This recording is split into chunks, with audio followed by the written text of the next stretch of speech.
ছোটবেলা লাইফ থেকে আমি শুরু করব। আমরা 2 ভাই 1 বোন। আমি বাড়ির বড় ছেলে, আমার ভাই হলো ছোট, বোন সবার ছোট। তো হাসি খুশি নিয়ে ফ্যামিলি ছোটকালে। তো আমি যখন 5-এ পড়ি তখন আমার বাবা হলো গিয়া কর্মঠ মানে গাড়ি চালাতো, ড্রাইভার ছিল।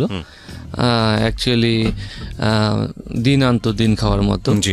আর আমার মামা বাড়ি ছিল আমাদের থেকে একটুখানি দূরে, বেশিটা দূর না আর বেশিটা কাছে না, 5 মিনিটের পর।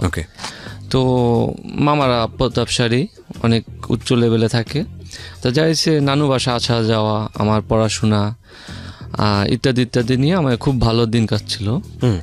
তো যখন ক্লাস 7-এ পড়লাম তখন আমার সংসারে মানে খুবটাই অভাব চলে আসলো। যখন 7-এ ওঠার সাথে সাথে কি বাবা অসুস্থ হয়ে পড়ে, সে আর মানে সংসারের হালটা ওভাবে চালাচ্ছে না, পারতেছেও না। তো ছোট বোন আমার লেখাপড়া, ছোট ভাইয়ের লেখাপড়া।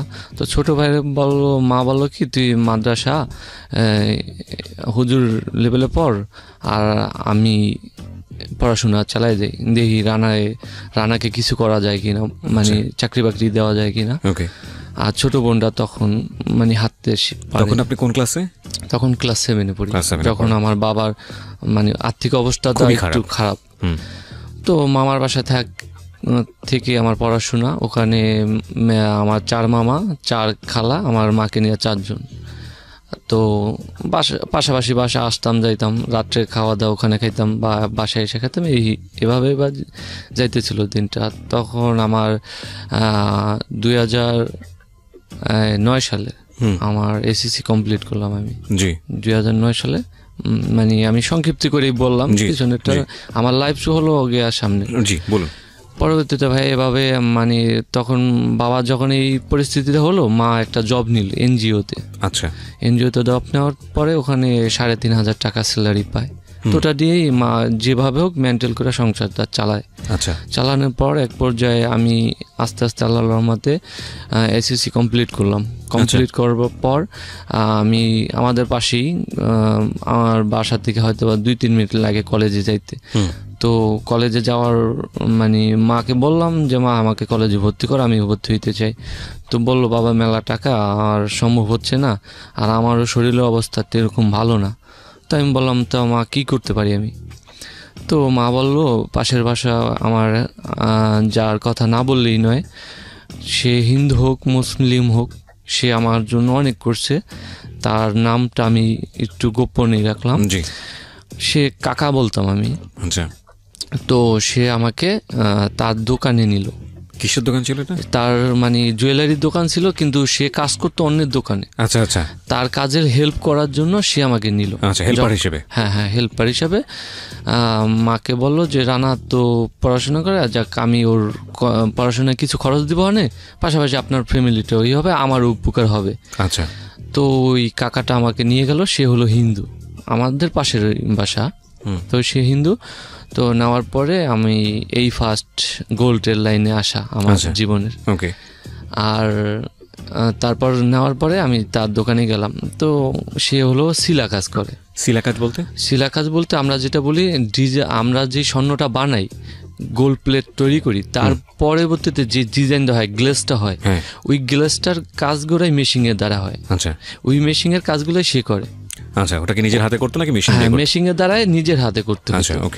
তো বললো যে রানা এইভাবে কাজ করতে। তো আমি বৈশা দেখি কিভাবে কাকা কাজ করে, কিভাবে করে। তারপর এক পর্যায়ে মানে 6 মাস 1 বছর ওখানে যাই, কলেজে ভর্তি হইলাম। ছোট মামা টাকা দিল, কলেজে ভর্তি হইলাম। আমি একটা জিনিস আপনাদের কাছ থেকে আজকে জানতে চাইবো, এটা আপনি নিশ্চয়ই বলবেন, এটা আমার মনে হয় না যে লুকানোর মতো কিছু আছে। সেটা হচ্ছে যে একটা আমরা এরকম কথা শুনি যে যারা গোল্ড স্মিথ বা স্বর্ণকার বা জুয়েলারি যারা কাজ করেন, তারা তাদের কাছে যখন ভাঙা মানে স্বর্ণ দেয়া হয় যে এটার এতটুকু আছে, এটা দিয়ে আমাকে এটা বানিয়ে দেন, বানিয়ে দেন। সেখান থেকে কিছু জিনিস তারা মাইনাস করে। জি, এবং জি। এটা আসলে কি টেকনিকে করে? এটা টেকনিক হলো কি আর কি, মানে আমরা যখন দেশি যে জিনিসটা বানানো, যে জিনিসটা এটা 3 থেকে 4 আনা খাত বাদ দেয় আচ্ছা, অবভিয়াসলি। আর যেটা বিদেশি, যেটা ক্যারেট আছে 21 ক্যারেট 22 ক্যারেট, 22 ক্যারেটে সাধারণত 1.5 আনা খাত বাদ দিই, আর 21 ক্যারেটেরটা 2 আনা খাত বাদ দিই। আচ্ছা, এটা কি মানে আমরা যে গোলটা পাকা করি, মানে এটা পুরান স্বর্ণটা যখন পাকা করতে হয়, এটা অবভিয়াসলি 2 আনা 1.5 আনা, মানে ক্যারেট অনুযায়ী 2 আনা 1.5 আনা খাদ মিশাতেই হবে। হ্যাঁ, মিশাতে হয়। আর খাত ছাড়া স্বর্ণ মানে ইম্পসিবল। তো ওই খাতটা একটু বেশি করে দেওয়া, কম করে দেওয়া, হ্যাঁ, এটাই হচ্ছে মূলত গোল্ড মাইনাস করা। মানে 4 আনা যেটা হয় সেটা অনেক আগে যারা বানাইছে আর কি, ওখানে এখন তো আমরা কাজ করি কেরিয়াম ঝালাই, আর আগে করতো কি বাংলা বাইনের ঝালাই যেটা বলতো, ওটা দিয়ে কাজ করতো। সেখানে মানে অনেক খাদ বের হইতো, এর জন্য ওটা অনেক মানে আমরা বেশি লেভেলেই বাদ দিয়ে রাখি, 3-4 আনা বাদ দিয়ে দিই। আচ্ছা, এর বেশিও হইতে পারে দেখে, তারপর আমরা হয়তো বা করে। কিন্তু যেটা তো আপনার কেনার সময় মাইনাস করতেন, কেনার সময় যখন আপনারা বানিয়ে দিলেন জিনিসটা তখন আপনারা বেশি করে মিশিয়ে দেন? না, আমরা বেশি করে মিশিয়ে দেয়। সুযোগ আছে কিনা? সুযোগ অবশ্যই আছে, হ্যাঁ অবশ্যই আছে। আর যারা, আমি বলবো এখানে যখন আসছি, আমি সব দর্শকের উদ্দেশ্যে বলবো, আপনারা যদি গোল্ড কিনেন তাহলে অবশ্যই ক্যারিডেরটা কিনবেন, 21 হোক 22 হোক, আচ্ছা যেটা হোক ক্যারিডেরটা কিনবেন। তাহলে হ্যাঁ, লাভটা কি এতে? তাহলে লাভ এটাতে মানে ক্রেতাদের লাভ। কিভাবে লাভ? লাভ হচ্ছে প্রথমত আপনারা ঠকতেছেন না, দ্বিতীয়ত যে টাকাটা মানে নেওয়ার দরকার অবভিয়াসলি দোকানদার সেই টাকাটা নিবে, কিন্তু আপনি ভালো স্বর্ণটা পাবেন ক্যারিডেরটা নিলে। ওকে, ঠিক আছে। আমি না হয় টেকনিক্যাল বিষয়গুলোতে নাই বা গেলাম, আমার মনে হয় আপনার সাজেশন আমাদের যারা গোল্ড কেনেন তারা নিশ্চয়ই মাথায় রাখবেন। ওকে, তো যে জায়গাটায় আপনি ছিলেন, কাজ শিখছিলেন, তারপর তো কাকা বললো যে তুই আমার এখানে আস, আমার কাজে একটু হেল্প কর, যা কর। তো এভাবে যাইলে আমার পড়াশোনাটা হচ্ছে না, রেগুলারে ভর্তি হয়েছি কলেজে, তো দেখি হচ্ছে না, আর সম্ভব না। তো আমি বললাম কি কাকা, তো আমি কাজেই করি। যখন 3-4 মাস হইলো, কাকা কাজটাও ভালো লাগছে, তো আমি কাজই করি আপনার কাছে, আপনি আমাকে কিছু টাকা দেন। বাসাও মানে টানা হেসরা, তো বাড়ি বড় ছেলে আমি, তো কি করব, আর আমার আর করার কিছু নেই, পড়াশোনা বাদ দিয়ে দিলাম। তো 2-3 মাস ক্লাস করলাম, কিন্তু যাই এসে কাকারে সময় দেওয়া মানে হইতো না, এই জন্য আমি কাকারে বললাম যে আমি ফিক্সড হয়ে যাই এখানে। তো এভাবে কাজ করলাম কাকার কাছে 1-1.5 বছর। তো এভাবে মা এনজিওতে চাকরি করলো। তো মানে আমার কাজটা কাছাকাছি শেষ হওয়ার পর্যায়ে টাইপের মা অসুস্থ হয়ে পড়লো। অসুস্থ কি মানে বিছনায় পড়ে গেল একবারই। তো বিছনায় পড়ে যাওয়ার পর মাও অচল, বাবাও তো অচল হয়েছে, আর সংসারের পুরো দায়িত্বটা তখন আমার উপরে আইসা পড়লো। মানে আমার উপরে এতটাই চাপ পড়লো যে আমি সংসার না হাত ধরলে আর সম্ভব ছিল না আমার এই সংসারটা বাঁচিয়ে রাখা, এই আর কি। পরে এক পর্যায়ে যখন আমি 2 বছরের কাছাকাছি কাজটা শিখলাম, তখন কাজটা আমি নিজেই পারি। কাকাও আমার উপরে ছাইরা, দোকান ছাইরা চলে যেত, আমি নিজে কাজ করতাম সিলা কাজটা মেশিন দ্বারা। তো কাজ করার পর ভালোই আগাইলাম। তো আমার আশেপাশে যত লোকজন ছিল, যত কারিগর ছিল, খুব আমাকে ভালোবাসতো, আবার শ্রদ্ধাও করতো। এবং আমার শরীয়তপুর জেলার পুরো অল জেলার মানে আমার সব জায়গায় আমার নাম ছড়ানো আছে, মানে কাজের জন্য। হ্যাঁ, কাজের জন্য। আর ভাইয়া এটার জন্য কি আমি মুসলমান হিসেবে এই প্রথম এই সিলা কাজটা আমি শরীয়তপুর জেলায় করি, তার জন্য দূর দূরান্ত মহাজনরা আমাকে দেখতে আসছে। আর মহাজনরা আমাকে খুব ভালোবাসে, মানে এখনো মানে এতটা ভালোবাসে, মানে আমার বাবা মার নেক্সট, আমার বাবা মার পরে যে যদি ভালোবাসা থাকে তারা হলো আমার মহাজনরা। এরকম ভালোবাসা তাদের কাছে পাইছি, আর তাদের কাছে আমি সততা ভাবে কাজ করতেছি। তো এক পর্যায়ে বললো কি, কাকা আমারে বললো যে রানা, এখন তো তুই কাজ করছোস, তুই আর এক জায়গায় বস, যখন তোর ফ্যামিলিটা চালাতে হয়। তখন কাকা আমার 5-6 হাজার টাকা দিত, কিন্তু আমার ওগুলাতে আমার ফ্যামিলিতে হতো না। ছোটো বোনটা ছোট খালামণি বাসায় পড়াশোনা করতো, সেই দেখতো, ছোটো ভাইটা মাদ্রাসায়, আর আমি তো বাসায় মামা নিয়ে থাকতেছি, খাইতেছি। আর এর মধ্যে আমার দাদা হলো অসুস্থ হয়ে গেল, পরে আমাদের বাসায় আসলো। আসার পর তারও দেখাশোনা মা করতেছে। মা অসুস্থ হওয়ার পরে মানে অনেক ট্রিটমেন্ট হলো। তো আমার মামা আছে এই মহাকালী ক্যান্সার মেডিকেলে অ্যাকাউন্ট অফিসার বর্তমানে। সে তারে মানে বলল যে আমি আমার বোনকে চিকিৎসা করানোর জন্য ঢাকা নিয়ে আস। তো আমি দিয়ে গেলাম মামার বাসায়। মাসখানি দেখার পরে অনেক চিকিৎসা করবো, মামাও হেল্প করছে, আমরাও করছি, আচ্ছা, আমি নিজেও করছি। যার পর্যায়ে মা আস্তে আস্তে উন্নতির দিকে যাচ্ছে। তো এখন আল্লাহর রহমতে ভালোই আছে। তো পরে হলো কি ভাইয়া, যখন আমি কাকাই কথা বললো যে তুমি কাজে বসো অন্য একটা দোকানে, আমি আর পাচ্ছি না, কাজে বসলে তোমার হয়তো বা ইনকাম সোর্সটা একটু বাড়তে পারে। জি। তো আমি বললাম তো ঠিক আছে, আপনি যখন বলছেন তা আমি বলবো। এর আগে আমার কয়েকটা মহাজন অফার করছে তুই আমার দোকানে আস। ও বলতেছে আমার দোকানে, সবাই তো আমার ভালো জানতেছে, তো সবাই বলতেছে আমার দোকানে বস, আমার দোকানে 3-4টা মহাজনই আমাকে বলছে। বলার পরে ভাই আমি একটা দোকানের পার্মানেন্ট ঢুকে গেলাম।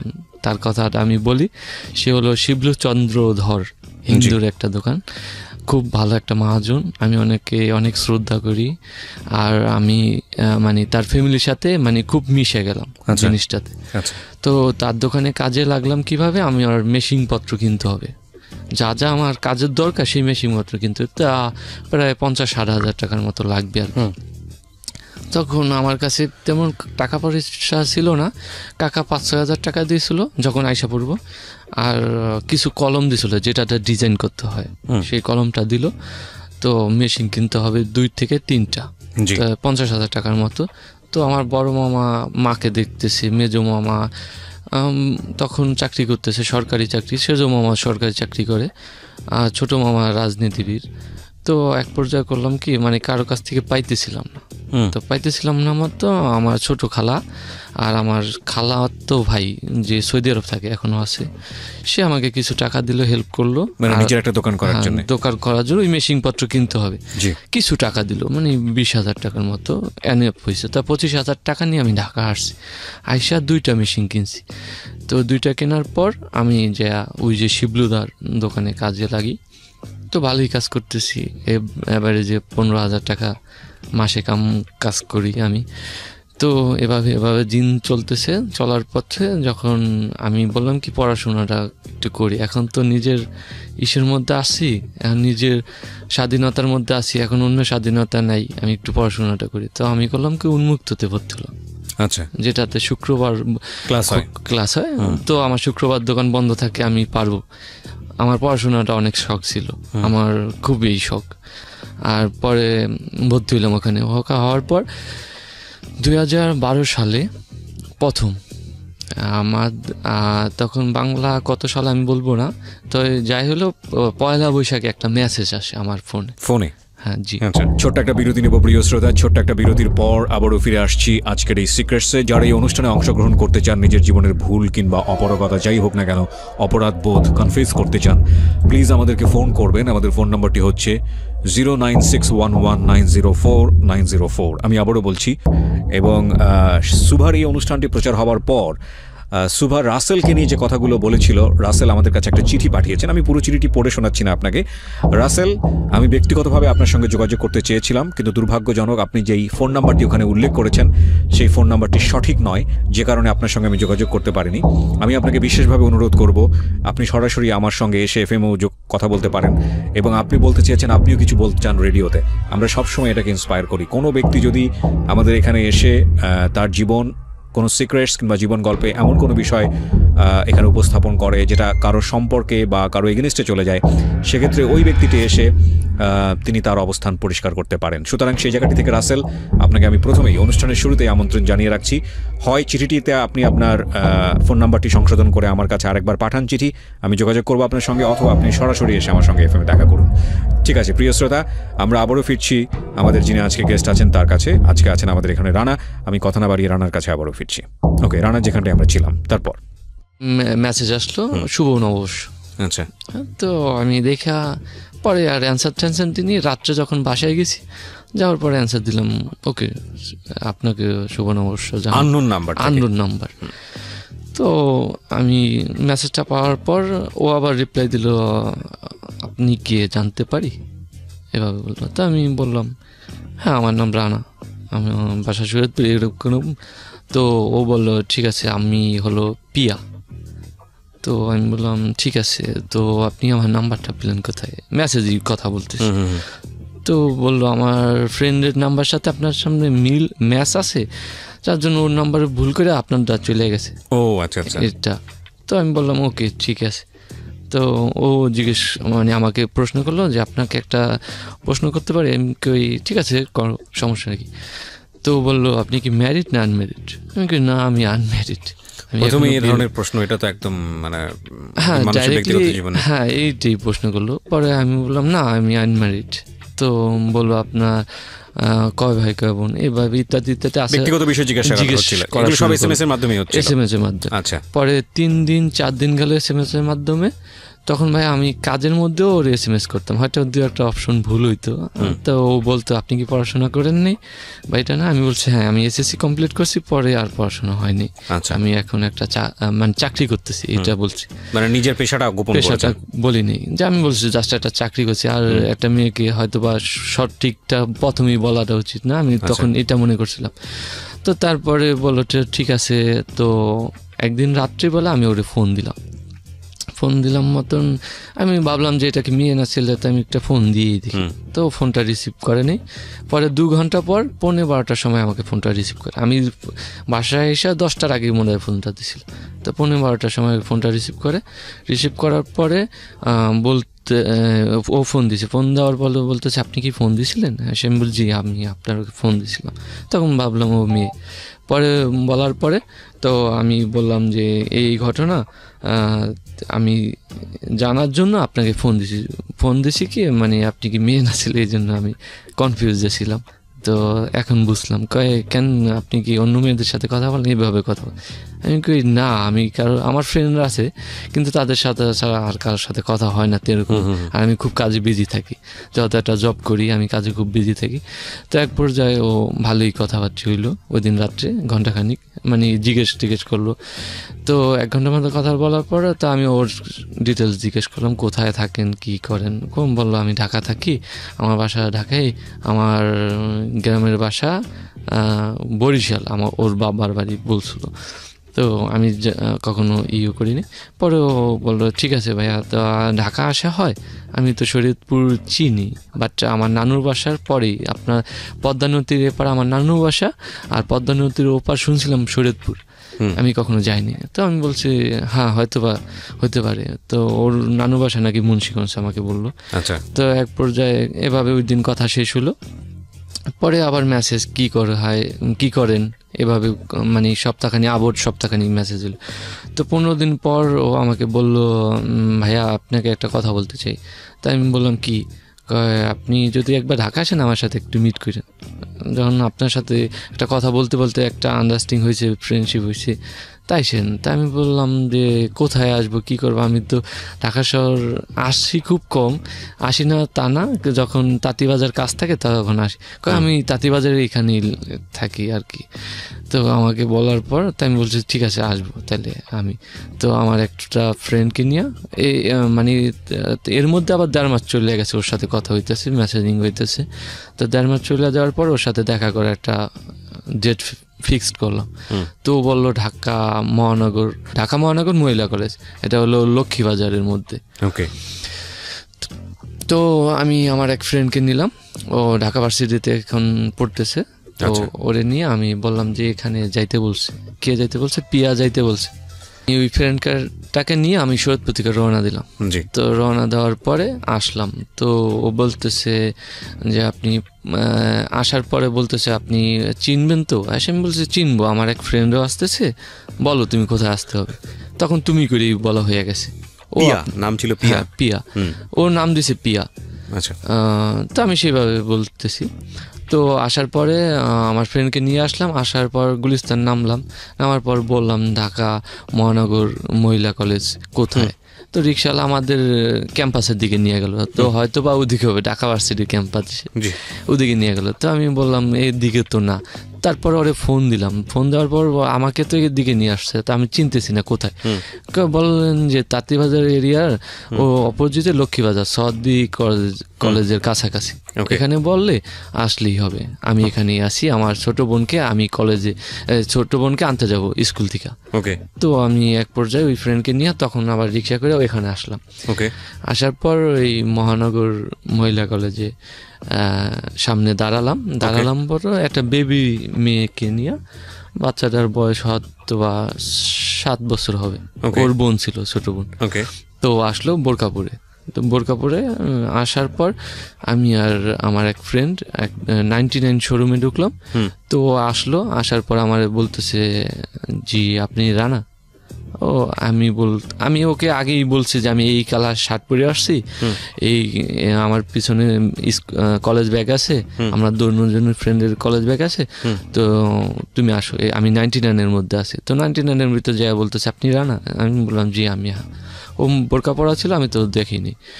তো ওর বোন দেখলো আমাকে, ছোট 6-7 বছরে হয়তো বা কেজিতে পড়ে। তো ওরা বললো তো ঠিক আছে আমি আসি তাহলে, এটা বলে চলে গেল, বেশ ভালো কথা। তো আমি ওরে ফোন দিলাম যে আমি তো শরীয়তপুর থেকে আসলাম এত কষ্ট করে, আচ্ছা আপনি 1 মিনিটের মধ্যেই চলে গেলেন, এটা কি হলো? এটা আপনারা দুজনকে দেখলেন তো নাকি? হ্যাঁ দেখা হয়েছে। দেখার পরে কেমন লাগলো? মানে আমি তো ওর বোরকা পরা ছিল, আমি তো ফেস দেখতে পারিনি। আচ্ছা, তাই আমি বললাম এত দূর থেকে আসলাম, এক জায়গায় বসলাম না, আপনি হঠাৎ আইসে চলে গেলেন। আমার বোন খুব ডিস্টার্ব করতেছিল, আমি আইসা পড়েছি। তো আমি বললাম আপনি আমাকে দেখলেন, আমি আপনাকে দেখলাম না, এটা কিভাবে সম্ভব? আমি এত দূরে আইসা তাহলে আমি চলে যাম? তাই বললো যে ঠিক আছে আমি বিকালে আপনাকে ফোন দিব। তো আমি চলে গেলাম বন্ধুকে নিয়ে। তো নেওয়ার পর ও বলতেছে অনেক ভাল লাগে না, হয়তো বা বেশি না স্মার্ট না, তো বাদ দে তুই। তো আমি বললাম না থাকে, আমি তো আর স্মার্ট আর করিনি। আমার ফ্রেন্ডের নাম ছিল শোভন। তো শোভনকে বললাম, শোভন দেখ একটা মানুষ কি আসছি যখন ফ্রেন্ডশিপ হয়েই গেছে, তো দেখা করার সমস্যা কি, দেখা করি। তো বিকালেও ফোন দিল। তো ঠিক ওখানেই গেলাম, যাওয়ার পরে আবার সন্ধ্যা ঘনায় গেল, তো আবারও বোরকা পরে আসছে। তো এক পর্যায়ে আমি খুব রাগ হয়েছি যে তুমি আবার কেন বোরকা পরে আসছো? আমি যখন দেখতে পাচ্ছি এখন তুমি কি রোডের মধ্যে আমাকে বোরকা খুলে দেখাবা, এটা কি হয়? তো বললো যে ঠিক আছে দিয়ে আমার বাসার সামনে আসেন। তো ওর পিছে পিছে আমরা ওদের বাসার নিচতলায় গেলাম। নিচতলায় যাওয়ার পর গেটের সামনে দাঁড়ানোর পর ওর মুখ এইভাবে খুললো, প্রাণ দিয়া বোরকাটা হিজাবটা খোলার পর দেখলাম অনেক মোটা সোটা। তো আমি বলছি ঠিক আছে। তো আপনার কি পছন্দ হলো? আচ্ছা, বাই দ্য ওয়ে কোশ্চেন করার আগে আমি একটু জানতে চাই, আপনাদের মধ্যে কি ফ্রেন্ডশিপ ছিল তখন নাকি অন্যদিকে সম্পর্ক? ফ্রেন্ডশিপ ছিল। তাহলে পছন্দ অপছন্দের প্রশ্নটা নাই বা করলাম। তারপর ও দেখছি যে ও অনেকটা মোটা, তো আইসা বললাম ওখান থেকে। আমি বলছি ঠিক আছে, তো আপনি ফোন দিন। পরে ও 10টা বাজে আমার ফোন দিল, মেসেজ দিল আগে যে এই পর্যন্ত একটা মেসেজ টেক্সট পারলাম না, তো কি পছন্দ হয় নাই এই জন্য? তো আমি বললাম পছন্দ হবে না কেন, আল্লাহর দেওয়া সৃষ্টি সবই আমার পছন্দ। আচ্ছা, ও জিজ্ঞেস করছিল। হ্যাঁ, তো পছন্দ, তো আপনার কিরকম লাগলে বলেন এবার। তো আমি ওরে ফোন দিলাম যে তুমি তো কিছু বললো না আমাকে। হ্যাঁ ভালোই, খারাপ না, একটু শুকনো, তখন একটু শুকনা ছিলাম আমি। তা বলে একটু শুকনো, বা হাইটটা আমার খুব ভালো লাগছে। এক পর্যায়ে প্রপোজ করলাম যে তো বলো আমি ভাইবা দেখবো। তো ভাইবা না দেখে আধা ঘন্টা পর আবার রিপ্লাই দিল, ঠিক আছে আই লাভ ইউ টু, মেসেজে রিপ্লাই দিল পর আই লাভ ইউ টু বললো। তো আপনাদের মধ্যে সম্পর্ক তৈরি হয়ে গেল। তো 2012 সালে এভাবে কথা হইতেছে। তো এক পর্যায়ে আবার দেখা করার সিদ্ধান্ত নিলাম। তখন আসলাম আবার 1 মাস পর। তো বোটানিক্যাল গার্ডেনে নিয়ে গেলাম ওয়ারিতে, তো ওখানে দেখা করি। তারপর এক জায়গায় ঘুরতে যাই রিক্সা দিয়া, ক্যাম্পাস, এই ঢাকা ভার্সিটি ক্যাম্পাসে ঘুরি। এভাবে ঘোরার মধ্যে দিয়ে কিছুদিন সময় গেল। আমার ওখানে ব্যবসার লাইনটাও ভালো লেভেল চলতেছে, বাবা মা নিয়ে ভালোই কাটতেছে দিনগুলা। ছোটো বোন রে পড়াশোনা করতে, তখন 8, 9-এ পড়ে আমার ছোটো বোন। ছোটো ভাই তখন ওই যে মাদ্রাসায় হাফেজি লাইনে পড়তেছে। তোর মা জিনিসটা মানে খেয়াল করার পরে ওরে আর ফোন দেওয়া বন্ধ করে দিল। তোর বললো যে এটা 2-3 দিন ফোন বন্ধ ছিল, বন্ধ হওয়ার পরে আমি বললাম কি হয়েছে, তুমি 2-3 দিন ফোন দাও নি কেন? বললো যে আমার মা ফোন নিয়ে গেছে, তা আমি কী করবো? তো আমি বললাম ঠিক আছে, আমি শুক্রবার আসতেছি, তোমাকে একটা ফোন দিয়ে যাবো। তখন আমি একটা ওরে ফোন দিয়ে যাই, আমি একটা সিম কিনেও দিই আর একটা ফোনও দিয়ে যাই। তো দেওয়ার পরে ওটা দিয়ে আমাদের মধ্যে কথা হয় প্রায় 3 মাসের মধ্যে। তো 3 মাসের মতো কথা হয়, এর মধ্যে 3 মাসের মতো ওর সাথে আমার 2-3 বার দেখা হয়। আচ্ছা, 3 বার দেখা হয় পরে, মানে রিক্সায় ঘোরাঘুরির পরে তো আমরা একটা সিদ্ধান্ত নিলাম যে আমরা এক জায়গায় মানে কিছুক্ষণ সময় কাটাবো, মানে ঘন্টাখানিক হোক বা 2 ঘন্টা হোক। ওরও ইচ্ছা ছিল, আমার ইচ্ছা। তো আমি বললাম কোথায় যাইতে পারি, ঢাকা শহর আমার যারা আছে তাদের কাছে গেলে তো ইম্পসিবল। তো বললো চলো হোটেলে যাই। ওই প্রস্তাব দিল? হ্যাঁ, ও প্রস্তাব দিল অ্যাট ফার্স্ট, চলো হোটেলে যাই। তো আমি বললাম আমি তো চিনি না, আর এগুলো আমার ভয় লাগে, যদি কিছু হয় আমি তোমাকে নিয়ে যাম। তো আমি যখন এই ঢাকা আসতাম তাঁতিবাজার, যখন জিনিস ক্রয় করতে, তখন ওই যে আপনার গুলিস্তানে ওই যে নবাব প্যালেস হোটেলটা ছিল, তো ওখানে এসে আমি এক মামার সাথে পরিচয় হলো। তো খুব ভালো ছিল, তার নাম ছিল আমান, নারায়ণগঞ্জ বাড়ি ছিল। তো সে আমাকে মানে খাবার দাবার রাত্রে দিয়ে যেত, 2-1 দিন থাকতাম ওখানে। তো ওই মামার নাম্বারটা আমার কাছে ছিলর পরে বললাম মামা এরকম। পরবর্তীতে মানে ওখানে যাওয়ার পরে আমি ওর সাথে ওই যে ভাইয়াকে বললাম যে আমান ভাই আমাকে হোটেল শিফট করলো, ওখানে নিয়ে গেল। তো এক পর্যায়ে ওখানে হোটেলে গেলাম, নিচে যে আমরা ফোন দিলাম, যাওয়ার পর ওই লোকটা আসলো করছে। আমি কথা না বাড়িয়ে রানার কাছে আবারও ফিরছি। রানা, আমি যেখানটায় ছিলাম তারপর তো নিয়ে যাওয়ার পর আমরা একটা রুমে শিফট হওয়ার পর আমি খুব রাগ হইয়া বসে রয়েছি, কোনো কথাবার্তা কিছু না। সেও বলতেছি তুমি কি রাগ হইয়া বসে থাকার জন্য এখানে আসছো, আর মানে এরকম করতেছো কেন? আমি তো বলছি বিষয়টা, সরি এইটা সেটা হ্যান ত্যান অনেক বুঝাইতেছে আমাকে। তো আমি ঠিক আছে, এক পর্যায়ে রাগ ভেঙে গেল।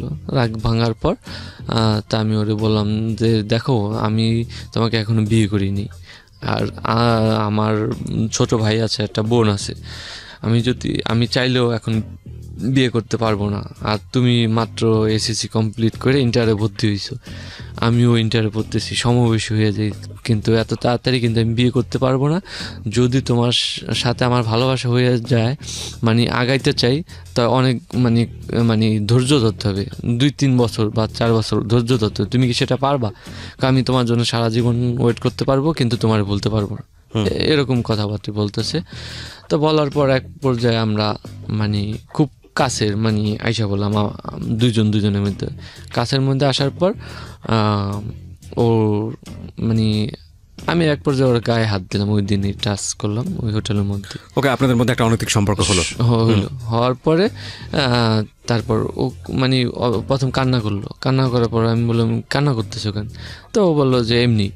পরে আমি বললাম ঠিক আছে বেরো, আমি এখানে থাকবো না, বেরো তুমি, আমরা ঘুরতে যাও।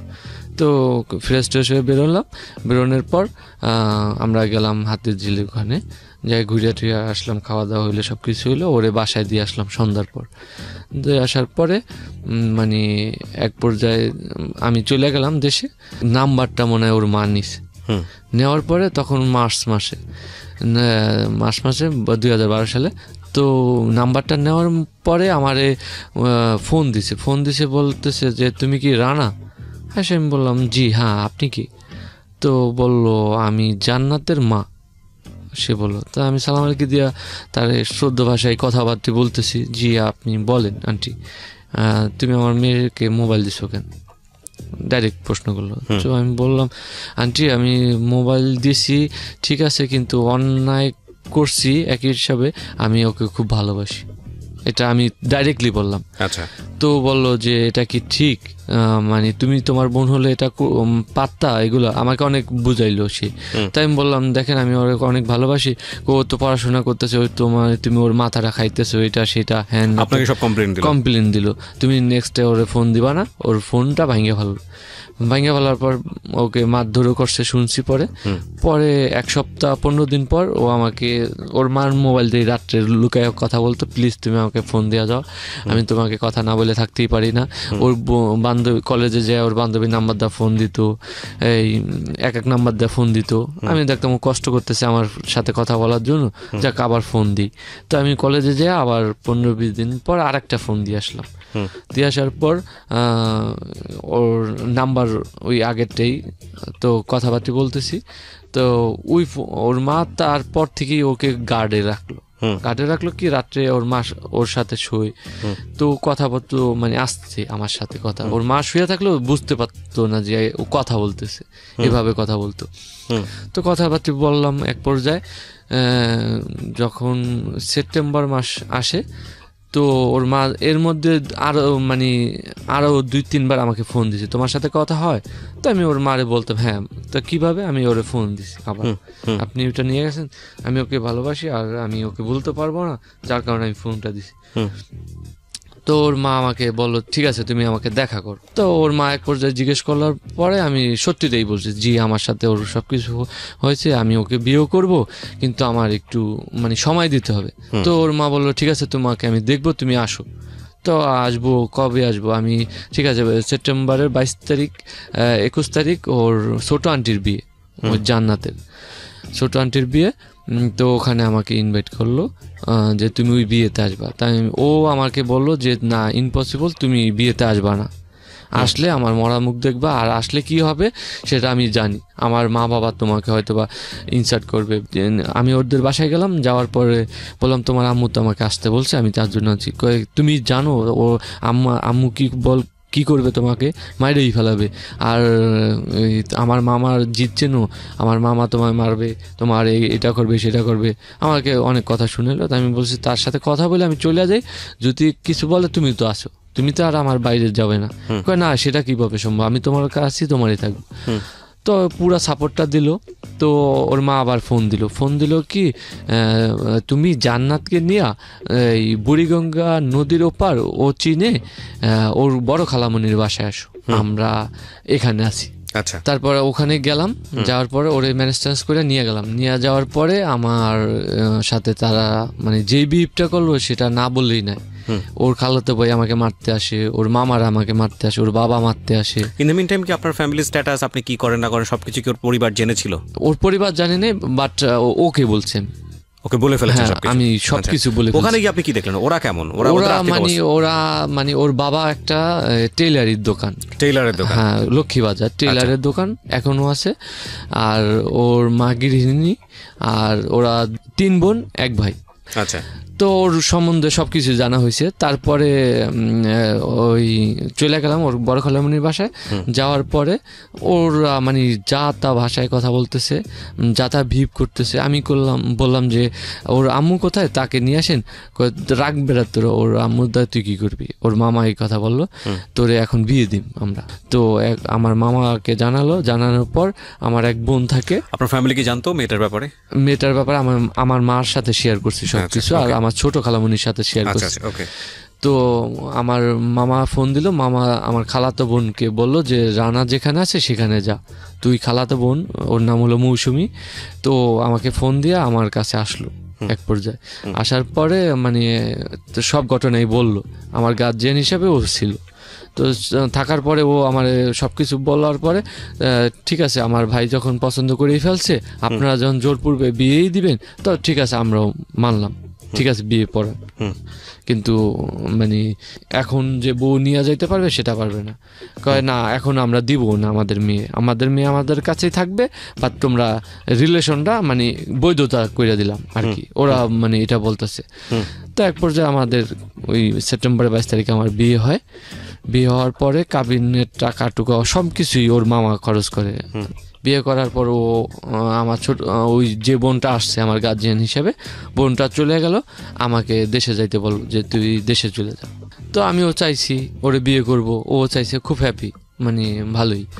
তো ভাইয়া বিয়ের পরে যে ঘটনাটা ঘটলো, আমি যখন দেশে গেলাম, বাবা মা আমাকে দেখে অনেকটাই আপসেট, বা আমার ফ্যামিলিও খুব আপসেট হয়ে গেল যে এই ঘটনাটা ঘটায় ফেলি বাড়ির বড় ছেলে হইয়া।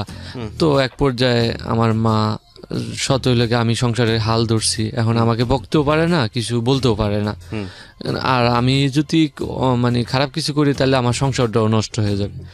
তো এক পর্যায়ে ভাই আমার মা মাইনা নিল জিনিসটা, ঠিক আছে বিয়ে করছে, মাইনা নিলাম, সবাই মানলো, আমার বাসার সবাই। আমি কিন্তু ওদের বাসায় রেখে গেছি। তো মাসখানি গেল, কথাবার্তা হইতেছে ফোনের মাধ্যমে, আমি আমার কাজ নিয়ে ব্যস্ত থাকি, ইচ্ছি করি, এটা সেটা হ্যান ত্যান, ও কথাবার্তা বলে। তো বিয়ের 6 মাস যাওয়ার পরে ওর এসএসসির রেজাল্ট আসলো। তো মা বললো যে আমি ওরে পড়াশোনা করাম না, তো তোমার বউ তুমি নিয়ে যাও, আমার তো আরও 2টা মেয়ে আসে। 6 মাস পরে। তা আমি বললাম এটা কি বলেন? তো আমি ওর খরচপাতি দিতেছি, প্রাইভেটে কলেজের সব কিছু দিতেছি, ও পড়তেছে। আমি বলছি দেখো যত কষ্ট হোক তুমি ইন্টারটা কমপ্লিট করো, তারপর তুমি চলে আসো, আমার আর কিচ্ছু চাই না তোমার, তুমি ইন্টারটা কমপ্লিট। ও মানলো যে ঠিক আছে। ওর মার সাথে ঝগড়া বিবাদ করতেছে, এখানে থাকবে না, কান্নাকাটি করে প্রতিদিন রাত্রে, মা আমাদের চাইতে বলে, আমারে সহ্য করতে পারে না, আমাকে এইটা সেইটা অনেক কথা বলতেছে। তাই আমি বলছি জাস্ট কথা শুনেও তুমি জাস্ট ইন্টারটা কমপ্লিট করো। আচ্ছা। তো ভাইয়া ইন্টারে আসলো রেজাল্ট, আসার পর আমি বললাম যে এখন আমি জান্নাতকে নিয়ে যাব। তো ওকে নিয়ে আসলাম আমার শরীয়তপুরে, এক জামা কাপড়ে, আর ও মানে ওর যা যা ছিল আর কি ও নিয়ে আসলো, ওর মার সাথে রাগ কইরা যে আর থাকবো না তোমাদের বাসায়, আমি চলে গেলাম। তো ভাইয়া আসলো, ওর মার সাথে যোগাযোগ বিচ্ছিন্ন হয়ে গেল, প্রায় 1.5 বছর পর্যন্ত কোনো কথাবার্তা নেই ওর মায়ের সাথে। 1.5 বছর কোনো কথাবার্তা হয়নি, তারাও ফোন দেয়নি, আমরাও দেইনি। খুব ভালো কাটতেছে দিনকাল।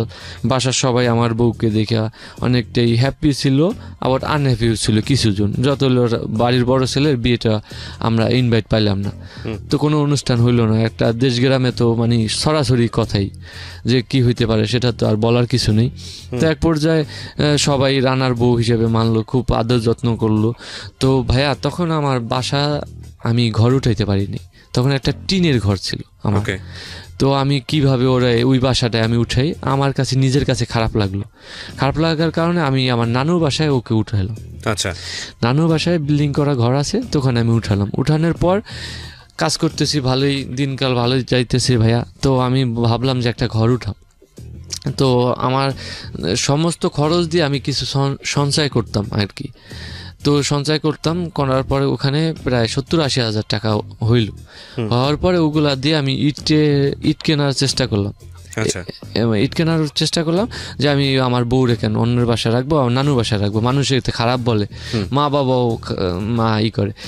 তো ভাইয়া আমার বাসার থেকে নানুর বাসা প্রথমেই বলছে আমি 5 মিনিটের দূরত্ব, কিন্তু আমার জন্য, আমার বউয়ের জন্য খাবার মা নিজের হাতে তৈরি করে ওই পথটা পার করে আমার বউরে দিয়ে যাইত। তো একদিন আমার কাছে বলে নে, ও আমার মার কাছে বলছে যে মা আমি তো বসেই থাকি, ইন্টার পাস করছি, যদি আমি বিবিএটা কমপ্লিট করতে পারি তাইলে আমি একটা জব করলে হয়তো বা আপনার হবে, ভালো হবে। তো মা আমাকে একদিন বললো যে বউরে তুই পড়া। তো এক পর্যায়ে জিনিসটা হয়ে গেল, মানে পারমিশন হইলো যে হ্যাঁ পড়াবো, ঠিক আছে বলুন। তারপর ভাইয়া সবাই পারমিশন দেওয়ার পর আমি ঘরটা ধরলাম। ওই যে ইট কিনলাম, যে টাকাটা আমার জমানো 70,000 টাকা ছিল, ওটাতে আমি ইট কিনলাম। ইট কেনার পর মা বললো ছোটোখাটো করে বাবা তুল। আসলে আমি বললাম মা আমরা ভাই 2 জন, বোন 1 জন, তো ছোটো করে তুললে তো হবে না, সবার করে তুলি। তো আমি করলাম কি একটা ব্যাংকের লোন করে, তখন আমার নিজের একটা প্রতিষ্ঠানও হবে, প্লাস আমি একটা ঘর উঠাতে পারবো। তো আমি ভাইয়া করলাম কি, আমি একটা ব্যাংকের লোন করে আমি একটা দোকান নিলাম।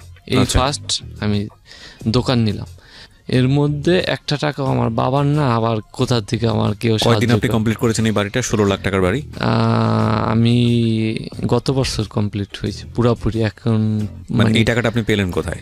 পেলাম ওই যে দোকান দিলাম, দোকানের যা লাভ হইতো, তারপর নিজে কাজ করতাম, তারপর ব্যাংকের লোন যেটা দিতাম সেটা জমায় সবকিছু মিলাইয়া ব্যাংক লোন দিয়েও আমার যে অ্যামাউন্টটা ছিল এটা যা মানে ওই টাকাটা যা অ্যামাউন্ট ছিল ওটা যা ধরছি, ধরার পর ওই যে লোন টোন কইরা যা টাকা করে সংসার চালিয়ে পয়সা জমিয়ে তারপর আপনাকে বাড়িটা করতে হয়েছে। বাড়িটা করছি। এর পাশাপাশি আমার ছোট ভাইটা যখন 17 পরে হাফেজ হইলো তখন ও বললো যে আমি আর পড়াশোনা করবো না, এই হাফেজি পড়বো না। তো ওরে আমি একটা ব্যবসার লাইনে ঢুকালাম, ইলেকট্রিক শোরুম। এখন বর্তমানে ও ভালো পর্যায়ে আছে। সোদপুর জেলার সমস্ত বিআরবি যে তার ইলেকট্রিক যত জিনিসপত্র আছে আর কি সব কিছু সেল দেয়, সেলস মানে নিজস্ব উদ্যানে সেল দেয়। আমাদের গোডাউন আছে 2টা, আর পাশাপাশি আমার তো জুয়েলারি আছে। আল্লাহর রহমতে আল্লাহ অনেকটাই ভালো রাখছে। তো ভাই আমি বাড়িটা কমপ্লিট করলাম, তো আমি শ্বশুর বাড়ির লোকজন ইনভাইট করলাম। তখন মানে আমার বাড়িটা পুরাপুরি আনকমপ্লিট, আমার গত বছর কমপ্লিট হয়েছে, কিন্তু তখন পুরোপুরি কমপ্লিট হয়নি, 7টা দেয়নি। তো এখন ভাইয়া আসছে তারা আমি তো তখন নানু বাসায় থাকি, তো সেই বিয়েতে আসলো, তারা ইনভাইট দিলাম। তা আমার শ্বশুর, শাশুড়ি, আমার 2টা শালি আর একটা শালা, আর হলো গিয়ে আমার ওর খালাতো ভাই যেটা, সেই খালাতো ভাই আসলো। আসার পর ভালোই এনজয় করে তারা চলে গেল। এখন যাওয়ার দিন বলতেছে তোমাদের বাসায় তো নিলাম। আমার শাশুড়ি আমাকে বললো যে, আমি বললাম যে আমি তো নিতে পারিনি, আমি কি লজ্জিত, কারণ আমার বাড়িটা পুরো কমপ্লিট হয়নি, আর কমপ্লিট না হয়ে আমি আপনাদের ওই বাসায় নিতে চাই না। যাই হয়েছে আমি দেখবো তোমার বাড়ি যে আছে আমি সেটুকুই দেখবো, যা থাকুক ভাঙা থাকুক খড়কুটার ঘর থাকুক, আমি দেখবো যে আমার মেয়ে কি জন্য পাগল হইয়া এই রানার প্রতি হইয়া মানে এত ভালোবাসা দেখে আইসেই পড়লো বাবা মা সাইডা। আজকে 3 বছর ধরে 2 বছর ধরে কথাও বলে না, মাকে পরিচয় দেয় না, বাবারে পরিচয় দেয় না, আমার দেখতে হবে না তার বাড়িটা। এই কথা বললে আমাকে আমার বড় মামি সহ তা আমার বাসায় গেল, বিয়ে বাড়িতে সব লোকজন, তো আমার বাসায় গেল, যা দেখে ওই ছোট টিনের ঘরটা আর পাশে যে বিল্ডিংটা উঠাইতেছিলাম তখন ওইটা দেখছি। তো দেখার পর তার কি হয়েছে সেটা আর আমি তখন তো বলতে পারি না, এখন বুঝতে পারি যে তখন। তো যাই হয়েছে ভাইয়া মনে হয় খারাপই লাগছে, সে দেখে আইসা বলল। আসার পর জিত কইরা মেয়ের সাথে রাগারাগি কইরা পরের দিন তারা চলে যাবে না খাইয়া, সকালবেলা চলে গেল আমার বাসা থেকে। সকালের ব্রেকফাস্টও করলো না, চলে গেল। তো আম্মু বলে এটা কি, মানে আপনি ওই বাসার থেকে আসার পর আপনি যে এরকম করতেছেন, ওই জান্নাতও বকলেন, আমার বউও বকলেন, বা কি মানে বিয়েন কি? এমনিতেই আপনার ছেলে অনেক বোয়াল মাছ দেখাইছে জান্নাতে, বড় কিছু দেখাইছে, আইসা তো দেখলাম জিরো। প্রিয় শ্রোতা, আপনারা শুনছেন সিক্রেটস হচ্ছে। আমি কথা না বাড়িয়ে রানার কাছে আবারও ফিরছি। রানা, আমি যেখানটায় ছিলাম তারপর তো বিয়েন আর কথা বলা বাড়াবাড়ি করা লাগবে না, আমরা যাই, অনেক খাওয়াইছেন অনেক খাইছি এটা বললা। সে তা সব গার্জিয়ান নিয়ে চলে আসলো। আসার পর ওরে ফোন দিতেছে, ভালোই করছিস, তোর এর চেয়ে বড় লেভেলের দেওয়ার আশা ছিল, কিন্তু তুই কতদিন পরের ঘটনা এটা 2.5 বছর পর। আপনাদের মধ্যে কোনো ঝামেলা ছিল না? আমাদের মধ্যে ওই 2.5 বছরের মধ্যে কোনো ঝামেলা ছিল না। ঝামেলাটা হইলো এই যে আমার ভাইয়াটা বিয়ে হইলো, তারা ইনভাইট করে দেশে গেল। এরপর থেকে ওর মার সাথে ওর কন্টিনিউ যোগাযোগ হইতো। তারপর ভাইয়া ও 2 বছর যাবত আমার সাথে খুব ভালো, হাসি খুশি ঠাট্টা, কোনো ঝগড়া বিবাদ কিচ্ছু না, আমার সাথে খুব মিশুক করে ঘুরতে নিয়ে যাই, আমি আসি ঘুরতে, মানে খুব মানে আনন্দের একটা সংসার যেটা বলে আমার ছিল। তো ওই যে ভাইয়ার বিয়ে হওয়ার পর আমার যখন তার গার্জিয়ান আইসে আমার বাড়ি ঘর দেখলো, হয়তো বা তাদের লাইক হয়নি, পছন্দ হয়নি, যার কারণে তার মেয়েকে বললো তুই পড়াশোনা চালা, আর যেভাবে পারিস রানাকে বুঝে ঢাকা নিয়ে আস। ওকে ওরে বলছে, কিন্তু আমার বউ এটা আমাকে কখনোই বলে নাই, জান্নাত কখনো আমাকে বলে নাই। আর ও বলতো না আমি ওকে এখানে রেখে আমি ওখানে যাবো না, এটা বলতো। তো ভাই আমি ওরে করলাম কি, আমাদের শরীয়তপুর প্রাইভেট ভার্সিটি আছে, শিকদার ইউনিভার্সিটি, তো ওখানে ভর্তি করালাম। ওখানে আমার কিছু ছোট ভাই আছে, তো আমার নিচে 2-1 বেসের, তো ওদের সাথে আমি বললাম কি ওদের দেখাশোনা করিস, ও আমার ওয়াইফ, আর কোনো সমস্যা হলে আমাকে ফোন দিস। যাই হলে আমি নিজে যাইয়া ওরে ভর্তি করে দিলাম বিবিএতে। তো ভাইয়া ওখানে পড়তেছে ভালোই, 4-5 মাস, 2-1টা সেমিস্টার গেল। এক সেমিস্টার যাওয়ার পরে ওর গর্ভে বাচ্চা আসলো, মানে আপনাদের ঘরে বেবি আসা শুরু। আচ্ছা, সেটাও আমাকে বললো যে রানা এই ঘটনা, বিয়ের 2.5-3 বছরের মাথায় এটা ঘটনা। তো আমি বললাম ঠিক আছে, ভালো। তো বললো তুমি কি এত প্রেশার কি সহ্য করতে পারবা? আচ্ছা, আমি দেখো আমি ছোট্ট, মানে আপনার ওয়াইফ আপনার প্রেশারটা বুঝতো যে আপনার পুরো সংসারটা সামলাতে হয়, ভাই বোনকে দেখতে হয়, পাশাপাশি সবাই তো দেখতেছে আমার উপরে পুরো অল ফ্যামিলি, আমার ছোট ভাই আমার উপরে, হ্যাঁ আমার ছোট বোন, ভাই, আব্বু বলেন, বাবা বলেন, দাদা বলেন, সবাই আমার সাপোর্টে চলতেছে, খাওয়া দাওয়া ইন টোটাল আমি দেখতেছি এই দোকান দিয়েই। তা আমি বলছি ইনশাল্লাহ পারবো, সবার জন্য পারি, আমার ছেলের জন্য পারবো না বা আমার মেয়ের জন্য পারবো না, আমি পারবো, তুমি আমার পাশে থাকো, আমি পারবো। তো খুব সাপোর্ট দিত। তা দেওয়ার পরে আমি ওরে ভর্তি করালাম। তো তার 1 সেমিস্টার যাওয়ার পরে শুনলাম ও বেবি আসছে। তা ও বললো বেবিটা কি নষ্ট করলেই নয়? হ্যাঁ, আমি না, দেখো এটা করো না, কারণ 1-1.5 বছর আগে যখন একটা বেবি আসলো তখন কিন্তু আমরা সেটা নষ্ট করে ফেলছি 1 মাসের মাথায়, কিন্তু এটা আমি ইম্পসিবল, আমি এটাকে আর গ্রহণ করব না, তুমি যাই বলো। তুমি পারবা তো? আমি কই ইনশাল্লাহ আমি পারবো, তুমি ভরসা রাখো আমার প্রতি। তো যাইতে আসতে ছিল, এভাবে ভার্সিটিতে যায়। বাসার কাজকর্ম তেমন করতে হয় না, বাসায় আমি একটা কাজের লোক রাখছি। আমার মা এখন পুরাপুরি সুস্থ আল্লাহর রহমতে। আমার বোনটাও এখন ইন্টার কমপ্লিট করছে, অনার্সে ভর্তি করাইছি, সেও হাতের কাজ লাগে। তো আমার ওয়াইফ থেকে আমার মা অ্যাট ফার্স্ট যখন কষ্ট পায় সেটা হলো বেবি হওয়ার পরে। এর আগে আমার বউ আমার মাকে অনেক ভালোবাসতো এবং বউও মাকে অনেক ভালোবাসতো, মানে কোনো ঝামেলা ছিল না। আমার বোনের সাথে খুব মিশুক ছিল জান্নাত। তারপরে ভাইয়া যে ঘটনাটা আসলো, ওর বেবি যখন 5 মাস বয়স, তখন ও তো এমনিতেই মোটা ছিল একটু, তো দেখলাম পেটে অনেক বড় হয়ে গেছে। তো আমি বললাম যে দেখো তোমার ভার্সিটিতে যাওয়াটা ঠিক হবে না এই মুহূর্তে, পড়াশোনাটা আপাতত অফ রাখো। তখন 2 সেমেস্টার শেষ। তাই আমি বলছি দেখো, মানে চিলেও না, মানে ও খালি জর্গে করতো না আমি পারবো সম্ভব, আমি পারবো। আমি শুধু বলতাম না, এ নিয়ে আমাদের মধ্যে ঝড়গা, এই ফার্স্ট আমাদের মধ্যে ঝড়গা শুরু হলো। আচ্ছা, তো ঝড়গা এক পর্যায়ে ও বলে আমি পারবো, আমি বললাম না পারবা না। তো ওর মারে ও বললো যে ও আমারে পড়াইতে চায় না, ও আমাকে ভর্তি করে এখন পড়াইতে চায় না। তো আমি মানে এখানদা সংসার চালাইতাম, সবকিছু করতাম, ওর পড়াশোনার হেল্পও করতাম, এবং কি ওর মা ওরে আবার কিছু টাকা দিত যে রানার কষ্ট হইতেছে, নে তুই এই মাসের এই বেতনটা আমি দিয়ে দিলাম, পারতেছি না রানা আমি দিয়ে দিলাম। আমি মিথ্যা কথা বলতে আসিনি এখানে, আর আমি বলবো না আশা করি, কারণ এটা আমার জীবন মরণের একটা গল্প, এই গল্পটা আমার। তোর মা টাকা পয়সা দিত, হয়তো বা 2-4-5 হাজার পাঠাইতো, আমাকে জানাইতো না, তার মেয়ের সাথে কথা বলে তার মেয়েরে পাঠাইতো, আমাকে বললো একটা বিকাশ অ্যাকাউন্ট করে দাও ওর নাম্বারটায়, তা আমি ওটা করে দিলাম। তারপরে টাকা টুকা দিত, ওর মা ওরে কত দিত সেটাও জিজ্ঞেস করতাম না। তো ওই ভার্সিটিতে যাতায়াতের খরচ বা এটা বন্ধু বান্ধব নিয়ে খাইতো, এটা করতো আর কি। তা আমি ওরে যাইতে দিলাম না এক পর্যায়ে। তো আমার কথা শুনতে ছিল না, জর্গা করে দেখে ওর নানুরে আমি ফোন দিলাম যে নানু এই ঘটনা, ওরা আমি না বলি ও এইগুলা নিয়ে এত বাচ্চা কাছে নিয়ে যাবে ওখানে, তো বাচ্চার ডেলিভারি হোক পরে শুরু করুক, ওকে একটু স্টপ করতে বললেন। ও করলো কি না, আমি স্টপ তো করবই না, আমি ঢাকা যাম, আমার বাবার বাড়িতে যাম, এই অ্যাট ফার্স্ট ওর মুখে শুনলাম 3 বছর পর। হ্যাঁ যাবা ঠিক আছে, আর যাইলে তা আমি দিয়ে আসবো, কারণ আমি একাই যেতে পারবো। ওই যে রাগারাগি করছে আমি পড়ালেখা বন্ধ করে দিব, ও এই মিন করছে, এই জন্য বলে আমি একাই যেতাম। তো আমি আর ওকে একা ছাড়লাম না, ওর বাসায় পৌঁছায় দিয়ে আসলাম। পৌঁছায় দেওয়ানোর পর 6 মাসের গর্ভবতী, তখন ওর মা আমাকে মানে বাসায় যাওয়ার পর আপ্যায়ন টাপ্যায়ন যা করা লাগলো ভালোই করলো।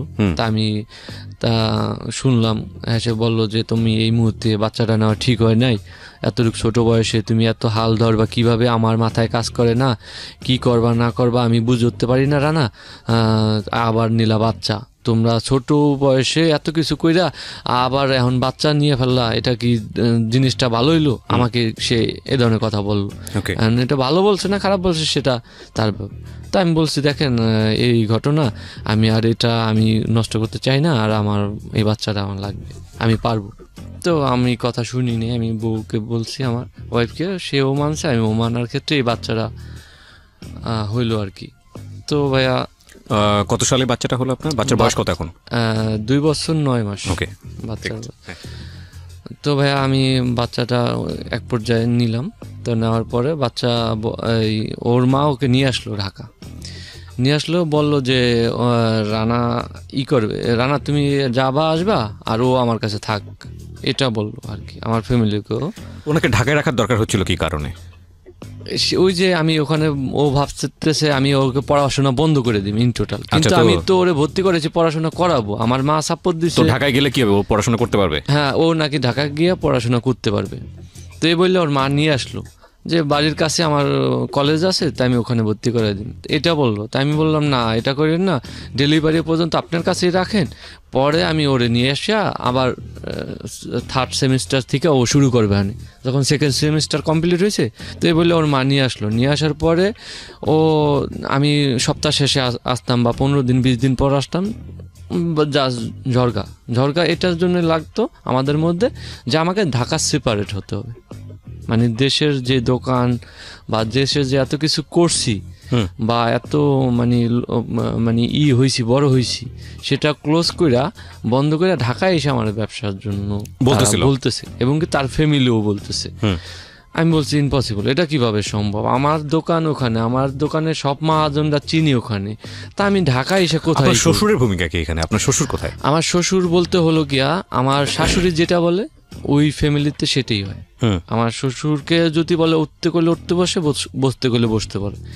আমি ওই ফ্যামিলিতে একটা লোককে আমি রেসপেক্ট করি, তা হলো আমার শ্বশুর, খুব ভালো লোক।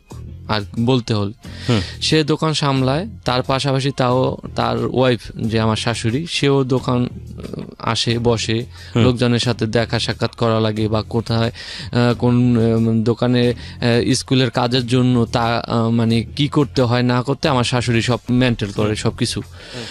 তো এক পর্যায়ে ভাইয়া আমাকে বলল যে তুমি যাবা আসবা, জান্নাত এখানে থাক, আর ও বড় বাচ্চা কাচ্চা হোক, পরে তুমি যাবে হানে, এটা আমাকে বুঝ দিল। এটা ঠিক আছে, ভালো কথা।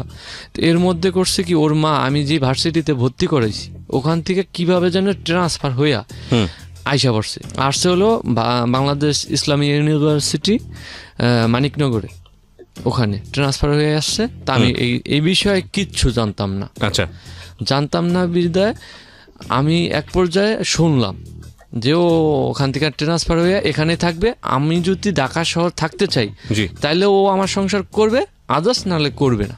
আচ্ছা, ও আমাকে ডাইরেক্ট এই হিট করার কথাটা বললো। আচ্ছা, যে তুই যদি আমার সাথে সংসার করতে চাস তাহলে আমাকে ঢাকা রাখতে হবে, আমি ঢাকা থাকবো, তাইলে আমি তোমার সাথে সংসার করব, আর না হয়তো তোমার পথে তুমি চলে যেতে পারো। তখন আমার বোর পেটে 7 মাসের বাচ্চা, তো ওই বাচ্চাকে নিয়ে এই কথাটা বলতেছে। তা আমি এই মুহূর্তে একটা মেয়ের প্রেশার ক্রিয়েট করা একটা ছেলের পক্ষে অন্তত ঠিক না। তো আমি বললাম বাচ্চাটা হোক, তারপরে আমি ওরে বুঝাই টুজাই নিতে পারবই। আমি এই ধৈর্য সহকারে ওর বাচ্চাটা ডেলিভারি আগ মুহূর্ত ওর বাসায় আসতাম, যাইতাম, খাইতাম টাইতাম, ওরে নিয়ে বেরোইতাম, এটাই। আর ও একটাই কথা ছিল, তুমি কি আসবা? আমি ওরে প্রতিশ্রুতি দিছি, ঠিক আছে আমি আসবো, বাচ্চা হোক, তারপর দেখি, তারপর আমি একটা ফ্ল্যাট নিব হনে। আমি বলছি তোমার মা যেটা বলে তুমি শুনবা না, আমি জাস্ট চাই তুমি চেক আপ করবা, তুমি সব কিছু কর, টাকা পয়সা যা লাগে আমি পাঠাইতেছি, তুমি করবা। তো এভাবে চলতেছে, আমার কথাও শুনতেছে, ওর মার কথাও শুনতেছে। আমি প্রতিশ্রুতি দিছি যে বাচ্চা হওয়ার পর ঢাকা আসবো, সেটেল হব, বা কিছু একটা করব, ঢাকা তোমায় নিয়ে থাকবো। তো এভাবে বলার পরে ভাইয়া ভালোই, বাচ্চা অক্টোবরের 3 তারিখে জন্ম হলো 15 সালে। ওকে, 15 সালে অক্টোবরের 3 তারিখে জন্ম হলো। তো ওই যে আমার মামার শালার কাছে যেই কথাটা বলছে, এটা আমি জান্নাতকে কখনো বলিনি, আজও পর্যন্ত ওরে বলিনি, কিন্তু আমার ভিতরেই রাখছি কষ্টটা। আচ্ছা, তো যাই হয়েছে, ওই বাচ্চা হলো ন্যাশনাল মেডিকেলে। তো ওখানে যা যা খরচপাতি ছিল আমি পুরাটা ওষুধ মেডিসিন বা ডাক্তার টেস্ট মেস যা আছে সম্পূর্ণ বহন করলাম আমি। ওর মা করলো কি, ঠিক আছে তুমি তো এত কিছু দিতেছো, যাই করছো, তা আমি যাবার দিন যেদিন আমরা রিলিজ নিয়ে যাবো গা ওদের বাসায়, সেদিন বলতেছে রানা তুমি 9,000 টাকা রাখো, আর 15,000 টাকার মতো আসছে মোট এই কেবিন ভাড়া। তাই আমি বলছি আপনি টাকা দেন কিসের জন্য, আপনি দেওয়া লাগবে না, আমি দিতেছি 15,000 টাকা, আমি ব্যাংকে থেকে উঠে আনি, আমি ক্লোজ করে দিয়ে আমি বাসায় চলে যাব। তো এই কথার ভিতরে সে আমার জোর জবরদস্তি 9,000 টাকা আমার হাতে দিল। তো দেওয়ার পরে যাক শাশুড়ি দিছে, আমি যদি ফেরত দিই তাহলে মনে করবে একটা করছি, আর সেও দেখতেছে আমি অনেক করছি। তারপর ভাইয়া যাই হয়েছে, আমি এক পর্যায়ে ওদের বাসায় নিয়ে গেলাম বাচ্চাটা। আমার বাসায়ও নিয়ে নেই, আমার মা, ভাইয়া, ছোট ভাই ওরা সবাই আসছে দেখার জন্য বাচ্চা। যাক দেখে থেকে আমার বড় মামিও আসছে, দেখা থেকে হাসপাতালের থেকেই তারা বিদায় নিয়ে চলে গেছে। যাওয়ার পরে ভাই আমি ওদের আত্মীয় স্বজন সবার বাসায় মিষ্টি দিয়া আমিও চলে গেলাম আমার দেশে।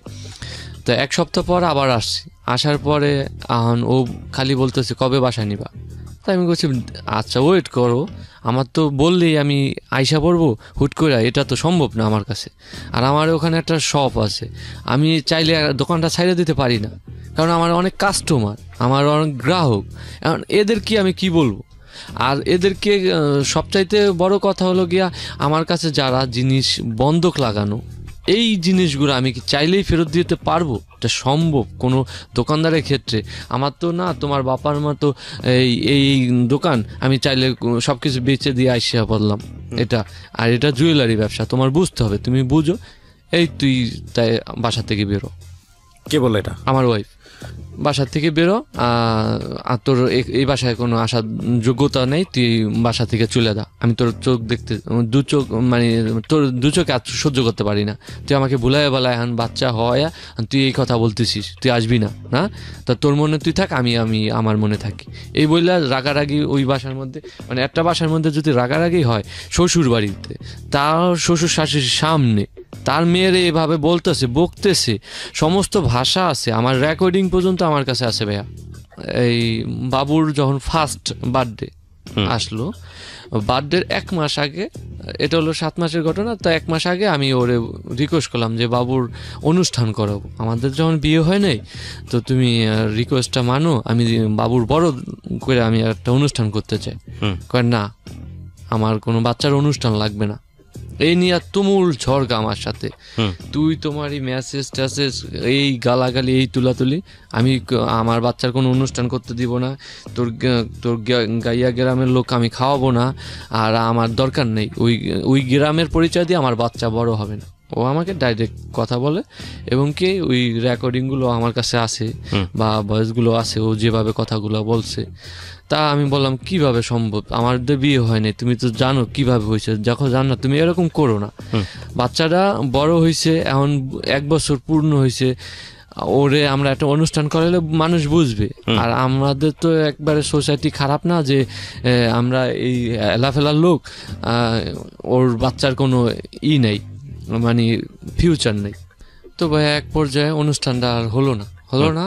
আমাকে বলে দিল যে বাচ্চার জন্মদিনের আগে যদি আসিস তাহলে আমি সুইসাইড করব, তুই আমার বাচ্চার বার্থডে অনুষ্ঠানে আসবি না, আসলে তুই ওরে নিয়ে যাবি, আমি জানি।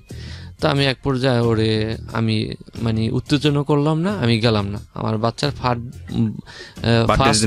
বার্থডে দিন আমি গেলাম না, কিন্তু আমার খুব মন কাঁদছে। ও ফোনটা রিসিভ করে নেই, ধরতে ফোন দিছি, মেসেজ করছি, অনেক কিছু করছি, কিন্তু কোনো সারা শব্দ পাইনি। এক পর্যায়ে ওরে বললাম যে এই আন্টিটা নিয়ে আসছি 3 দিন পর। আন্টিটা নিয়ে আসার পর বাচ্চার হাতটায় দিছি, আন্টিটা পরাইছি। ও করলো কি ভাইয়া, আন্টিটা টান্দা খুললেই কোন দিক মারলো আমি দেখলাম না, ফালাই দিল। তো আমি বললাম যাক ফালাইছি, হয়তো বা পছন্দ হয়নি, বিদায় ফালাই দিছি। তাই আমি বললাম ফালাইলা কেন, এটা কি টাকার জিনিস না, তুমি যে ফালাই দিলে আন্টিটা। ও গালি দিয়ে এক পর্যায়ে ভাষা খারাপ করে গালাগালি করে বললো যে আমার ওই স্বর্ণ প্রয়োজন নেই, তুই তোর বোনের রে দিস বিয়েতে। এই আমার বোনের সাবজেক্ট আসলো। তোর বোনের বিয়েতে স্বর্ণ লাগবে না, টাকা পয়সা লাগবে না, তুই তো গোষ্ঠী গিরাতি সহ খাওয়াইতেছ, বড় করতেছ, মানে তোর ভবিষ্যৎ নাই, কিন্তু তোর ভাইয়ের ভবিষ্যৎ, তোর বোনের ভবিষ্যৎ, সবার ভবিষ্যৎ করছস, বাড়ি করছস, গাড়ি করছস, সব কিছু করছস। আর আমি বলছি বাবা মার জন্য যদি না করতে পারি একটা সন্তান, তাহলে মানে ওই সন্তান বেঁচে থাকাই তো মানে তাই আমি বাবা মার জন্য করছি, ভাই বোনদের জন্য করছি, তোমার জন্য তো করছি। আমার ছেলের ভবিষ্যৎ তোর কাছে নাই, তোর ভাই বোনের ভবিষ্যৎ আছে, তোর ভবিষ্যৎ আছে, তুই আমার ছেলের লাইফ থেকে সইরা যা, আমি আমার ছেলেরা আমি নিজে মানুষ করতে পারবো। এই হলো ওর প্রথম কথা। ভাইয়া আমি জানতেন না দুধ নিয়ে আসতাম আমাদের বাসায় একবার, আমি বাচ্চা যখন 1.5 বছর হলো আমি বাসায় নিছি, নেওয়ার পরে ও হলো বাথরুমে ঢুকছে, আম্মা হলো গিয়া মনে হয় নানু বাসায় গেছে, বাসায় আমি একাই ছিলাম।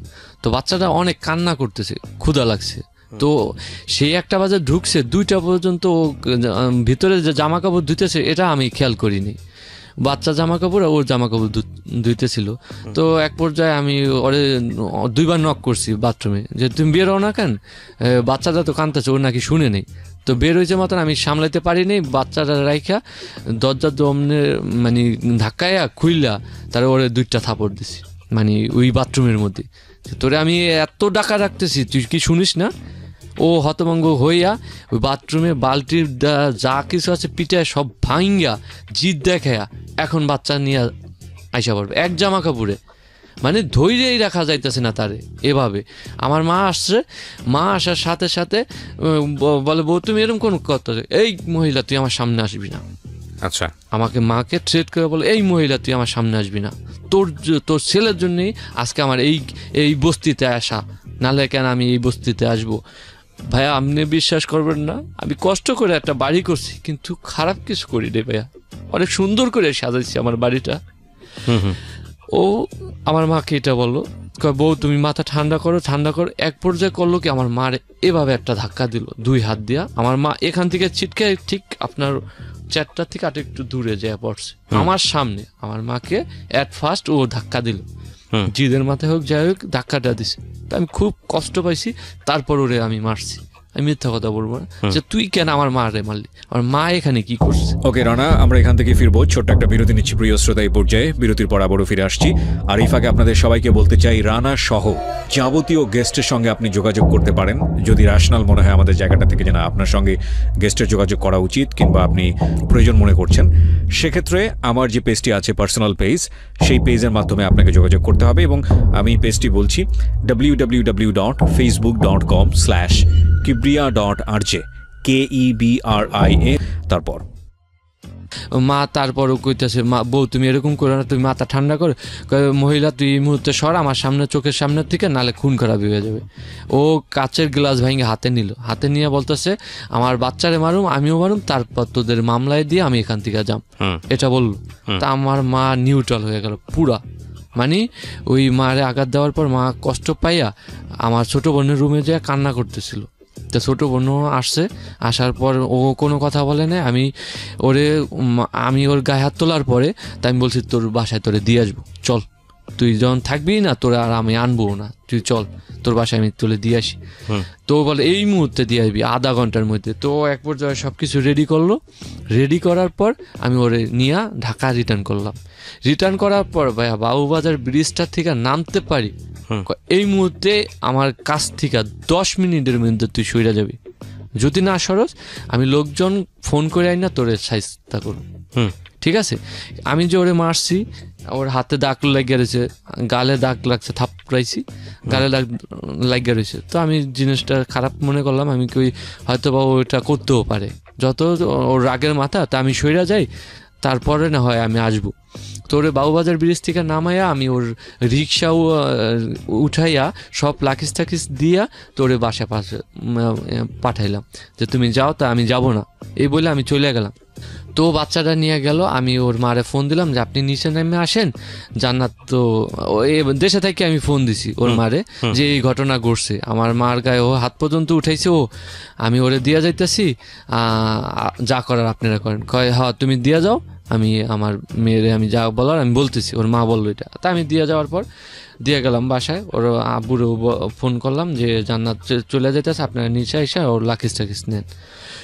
তোর মার কথা হলো গিয়া যে আমি কেন বাসায় তার মেয়ে দিয়ে আসলাম না, আর মানে ও বাসা যে পর্যন্ত কেন গেলেন? হ্যাঁ ওর কথা হলো কি আমার কথা হলো কি আপনার মেয়ে তো আমার যাইতে দেয়নি, যাইতে দিলে ওই যে আমারে বলছে যে তোরে আমি সায়স্তা করুম, তাই আমি এই জন্য সে না আমার বাচ্চা রাইখে ও বাচ্চা শহরে দিয়ে আসলাম, তা আমার এখানে কি দোষ? কয় তুই আর আমার বাসায় আসবি না, আমার শাশুড়ি বললো, নেক্সট টাইম যেন আমি তোরে আমার বাসায় আসতে দেখি না। ফোন কাটটা দিল। তারপর আমি ওরে ফোন দিলাম যে তুমি কি বাসায় পৌঁছাছো? ও আমারে যাতা ভাষায় মানে এত ল্যাঙ্গুয়েজ খারাপ করলো যেটা ভাই আমি বললে আর কি বলবো। মানে আমার কাছে সমস্ত রেকর্ডিং আছে, আপনাদের কাছে দিয়ে যাম রেকর্ডিংগুলো অবশ্যই। আমাদের কাছে দিতে হবে না, ঠিক আছে আপনি বলেন। তারপর রেকর্ডিংগুলো না ভাই এটা আমি বুঝতে পারছি, বলতে হবে না। আপনাদের স্বামী স্ত্রীর মধ্যে যখন ঝগড়া হয় তখন কি ধরনের স্ল্যাং ল্যাঙ্গুয়েজ তারা ইউজ করে, এটা আমাদের মোটামুটি সংসার যারা করেন তাদের কিছুটা হলো আইডিয়া আছে। আইডিয়া আছে বলেন যে এটা আমার ছেলে জানি বড় হয়ে শুনতে পারে ভাইয়া, আমি থাকবো না হয়তো। আমি আপনাকে কিছু বলবো, আপনি লাস্ট পর্যন্ত আসেন। তারপরে কি হলো? তারপরে হলো ভাইয়া ওর মা এই কথা বললো, আমি বলছি ঠিক আছে আমি আসবো না, তো ওরে টেক কেয়ার করে দেখেন আর কি, তোর দেখি না দেখি সেটা তোর বলে না, এই বলে ফোন কাটটা দিল। পরে ও বাসায় চলে গেল, ওরে ফোন দিলাম, ও যাতা বাসায় বলতেছে এটা সেটা হ্যান ত্যান। আমি ঈদ আসলো, এভাবেই চলতেছে, গ্যাঞ্জাম চলতেছে। ওই যে গেট খুলতেছে না, যাইতে পারতেছি না। তারপরও আবার বেহার মতো আবার 15 দিন পর আসি, সেই দুধ নিয়া সেই ইত্যাদি ইত্যাদি যা যা আনা লাগে বা আর কি। পরে আনার পরে আবার গেট খুললো না পরে ওর বাবারে নিয়ে আসলাম দোকান থেকে, ওদের বাসার নিচে দোকান নিয়ে আসার পরে যে আব্বু গেট খুলতেছে না, আপনি একটু বাসায় আসেন। পরে সে আসার পর গেট খুললো, ভিতরে ঢুকলাম। ওর বাপেরে বলবে তুই ওরে গেট খুললে ওরে ঢুকালি কেন? তোরে কি ঢুকাইতে বলছি? এ জানোয়ার কেন জাগালি দিলি আমাকে ঘরে? মানে এই ধরনের কথা ওর বাবার সাথে উচ্ছৃঙ্খল ভাবে বলতেছে। হ্যাঁ, সে ওর মা আয়সা বলে তোমার মতো বেহাইয়া নির্লজ্জ ছেলে আমি দেখিনি, যে বউ এত ভাষায় বকে, ফোনের মধ্যে বকে, সামনাসামনি বকে, সে কেন এখানে আসে? আমি ছেলে হইলে আমি গলায় ধরে মইরা যেতাম। শাশুড়ি বলে আমি ছেলে হইলে বুড়িগঙ্গা নদীতে জাপ খাইয়া মারতাম, যে বউর বকা শূন্য এই ছেলে এখানে আসে। ওর পাশের বাসার আন্টিও পর্যন্ত বকা শুনছে, যেই নার্স ছিল সেও পর্যন্ত ওর বকা শুনছে যে এ ভাষায় জান্নাতের মাথায় কি কোনো সমস্যা? ও এ ভাষায় কথা বলতেছে কেন করে? ও সহ্যই করতে না, আর ও বেহাইয়ার মতো ও আসি, ও বাসায় আসে। ওরা না আসতে বললে ও বাসায় আসে, আর শুক্রবার আসে, ও বৃহস্পতিবার রাত্রে হইলে আইসা পড়ে, ওর হুট নেই মোট নেই, ওই আইসা বাসার সামনে দাঁড়ায়। তো আমি বলছি আমার বাচ্চারা আমি দেখতে আসবো না? এটা কোন ধরনের কথা বলেন? আমি শাশুড়ি বললাম এই কথা বলার পর, বাচ্চা দেখতে আসলে বাচ্চা বড় খিকালে দিস। আমারে বললো তোরা হন্ডা হার দেখ, এত আবেগ ভালো না, আবেগ কইরা দেওয়াস নেই। আমার মাইয়ারে বিয়া কইরা আমার মাইয়ার জীবনটা নষ্ট করছস, আবেগ কইরা দেখছস না? কি পাইছে আমার মেয়ে, কি পাইছে? আচ্ছা আমি কই আপনার মেয়ে কি না পাইছে? এখন আমার সাধ্য অনুযায়ী আমি যেখানে থাকতে পারবো, যেখানে ভালো থাকতে পারবো, বাবা মা মিললা, আমার পরিবার মিললা, সেখানে থাকবে না। আমি ঢাকা আইসা কি করবো? আমার দেখান পথ দেখান, আমি তাহলে আমি আইসা পড়ি ঢাকা। আমি আমার শাশুড়িরে আমার শ্বশুররে ফার্স্ট একসাথে বইসা এই কথাটা আমি বললাম যে আপনারা আমার একটা সাইড দেখান, যে রানা তুমি এটা আইসা করো বা এভাবে থাকো। বাসা ভাড়া ঢাকা শহরে 15,000 টাকা, একটা ফ্ল্যাট নিতে হলে আদার্স খরচ আছে আরও 20-25,000 টাকা। তা আমি যদি একটা দোকান ক্লোজ করে আইসে এখানে দোকান দিতে হয়, তাইলে ভাইয়া আমার কি সম্ভব? আমি এগুলো চালাতে পারবো? রানিং দোকান রাখে আইসা আমি ঢাকা শহরে একটা দোকান নিয়ে, এটা কি সম্ভব? কোনোদিনও সম্ভব না। আমি তো বুঝতেছি আমি পারবো না, তা আমি কিভাবে থাকবো? আপনারা কোনো ওয়ে দেখান, আমি সেই ওয়ের মতো আপনাদের এখানে আইসা পড়ি। তা আমার মা বললো তোর নানু বাড়ি থেকে যে সম্পদ দিছে এটা বেচলে প্রায় 40-50 লাখ টাকা পাবি, তুই দেখ এর মধ্যে একটা ফ্ল্যাট পাসনি, তাহলে আমার নামে সম্পদ আমি তোরে দিয়ে দিই বাবা, তুই যা শুয়ে থাক ওরে নিয়ে। ও যখন এটা চাইতেছে, এটার জন্য তোর নিয়ে গ্যাঞ্জাম করতেছে, তো বাবা তুই সুখে থাক। আমার মা এই কথা আমার বলো। আমি বলি মা এটা তুমি কি বলো? আমি তোমার ছেড়ে, আমার ফ্যামিলি চাই, আমার এই সোনার ডিপার্টমেন্ট চাই, আমি কিভাবে যাম? আমার যাও যেভাবে যাম একটা মেয়ের জন্য, কয় তোর ছেলে আছে, তোর ফ্যামিলি আছে, তার জন্য যা, তুই এটা আমার কথাটা মান বাবা, তোর কষ্ট আমি সহ্য করতে পারি না। আমার মাই এই প্রস্তাবটা আমায় দিল। তা আমি মারে বললাম মা যদি ওরে ছাড়তে হয় আমি ছাড়বো, কিন্তু আমি আমার আমার ফ্যামিলি, এই ফ্যামিলি সোনার সংসার ছাড়া আমি যাম না মা, তুমি আমার এটা বইলো না, দরকার হলে আমার বউরে আমি ছাইড়া দিই, ও ও ও যেমনে ভালো থাকতে যায় সেমনি রাখুম আমি, তারপরও আমি আমি চাই না যে সংসারে কোনো গ্যাঞ্জাম হোক।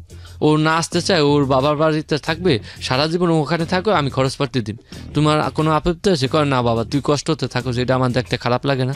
আমি কই সেটা তুমি দেখো না, দরকার হলে আমি বাসায় আসুম না, তোমরা বাসায় থাকো, তারপরেও তো আমি দেখবো যে আমার ফ্যামিলি ভালোভাবে চলতেছে, ফ্যামিলি মানে উঠতেছে, এটাতেই আমি অনেক হ্যাপি। তো ভাইয়া এক পর্যায়ে আমি ওর বাবার সাথে কথা বলি, এর মধ্যে যেটা আমার কানে আসলো, ওর এক বান্ধব ওর সাথে একই ডিপার্টমেন্টে ওই যে ভার্সিটিতে পড়ে, তো ও ভর্তি হইতেছে, ওখানে ক্লাস করতেছে, যাইতেছে আইতেছে, এই রাগারাগির মাঝেও আবার টাকা নিতেছে আমার থেকে, ফোন দিয়া আমার 5,000 টাকা লাগবে, বাবুর এটা লাগবে, কিনতে হবে, এটা টাকা পাঠাও। আমি এভাবে টাকা দিতাম ওরে, আবার যখন আসতাম ওই গেটের বাইরে থেকে চলে যাইতাম, কিন্তু ওখানে টাকা রেখে যেতাম ওই গেটের সামনে, আমার ঢুকতে দিত না, তা কী করবো, এক পর্যায়ে ওই গেটের সামনে টাকা রেখে যেতাম, ও পরে নিত না নিত আমি জানতাম না ভাইয়া। তো এক পর্যায়ে ওই বান্ধবীটা আমাকে ফোন দেয় যে ভাইয়া এরকম এরকম ঘটনা, জান্নাত কি আপনার ওয়াইফ না? আমি জি হ্যাঁ, কেন? সে আমি ওই মেয়েটার নাম বলবো না, তো কয় ভাইয়া আমি আপনাকে যে কথাগুলো এখন শেয়ার করব এটা কখনো বলবেন না, আর আপনার ভালোর জন্য, আর জান্নাত আপনার সম্বন্ধে আমাকে অনেক কিছু বলছে, যে আমার ডেলিভারি হওয়ার সময় এত কিছু করছে আমার জামাই, আমি ওরে চির ঋণী, আর ও খুব ভালো একটা ছেলে, সেই মানে সেই কথাগুলোর উপলক্ষে আমি আপনারে ফোন দেওয়া। আমি জাস্ট শুনছি আমার ফ্রেন্ডের কাছ থেকে যে আপনি খুব ভালো একটা ছেলে। তো আমি বললাম ঠিক আছে বলো কি হয়েছে, মানে জানাতে কোনো সমস্যা হয়েছে? কয় না ভাই আর কোনো সমস্যা নাই, সমস্যা হচ্ছে কি ও যেই ডিপার্টমেন্টে পড়ে, আমাদের এই ডিপার্টমেন্টে কিছু ছেলে আছে, সেই ছেলেদের সাথে মানে ও এতটাই ক্লোজ হয়ে গেছে, মানে কি আর বলবো, মানে যেটা মানে বলতে গেলে অনেকটা লজ্জা লাগে, যে একটা বিবাহিত মেয়ে যার একটা বাচ্চা আছে 2-2.5 বছরে, সে কেন এভাবে চলাফেরা করবে? ওকে, এই ছেলেদের সাথে যায় রেস্টুরেন্টে খাইতে যায়, ঘুরতে যায়, তারপর করতে যায়, কিন্তু এগুলো আপনি কেয়ার করেন না কেন? আপনার ওয়াইফ না ও?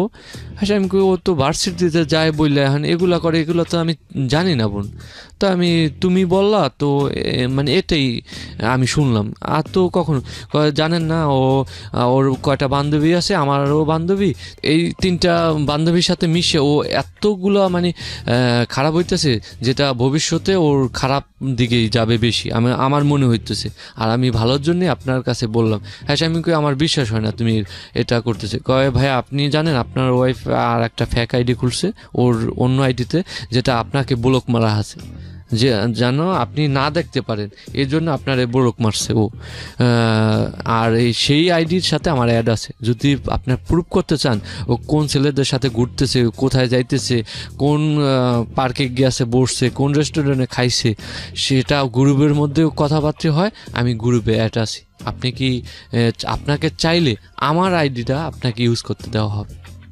তো আমি ওর কাছ থেকে ওর আইডিটা নিলাম, নেওয়ার পর আমি যেটা দেখলাম, মানে আমার মানে দুনিয়া আর আমার আমি যে দুনিয়া আছি এটা আমার মনে হচ্ছে না যে আমি দুনিয়া আছি, মানে কি ধরনের ছেলের সাথে ও ছবি, কি ধরনের ছেলের সাথে চলাফেরা, কি ধরনের ছেলেদের সাথে খাওয়া দাওয়া, এক বাসায় গেছে, সেই বাসায় যাইয়া খাটের উপরে শুইয়া বান্ধবীরা ছবি তুলছে, সেই ছবি পর্যন্ত আমার কাছে এখন পর্যন্ত আছে ভাইয়া, আমার কাছে প্রুফ হিসাবে আমি রাইখা দিছি।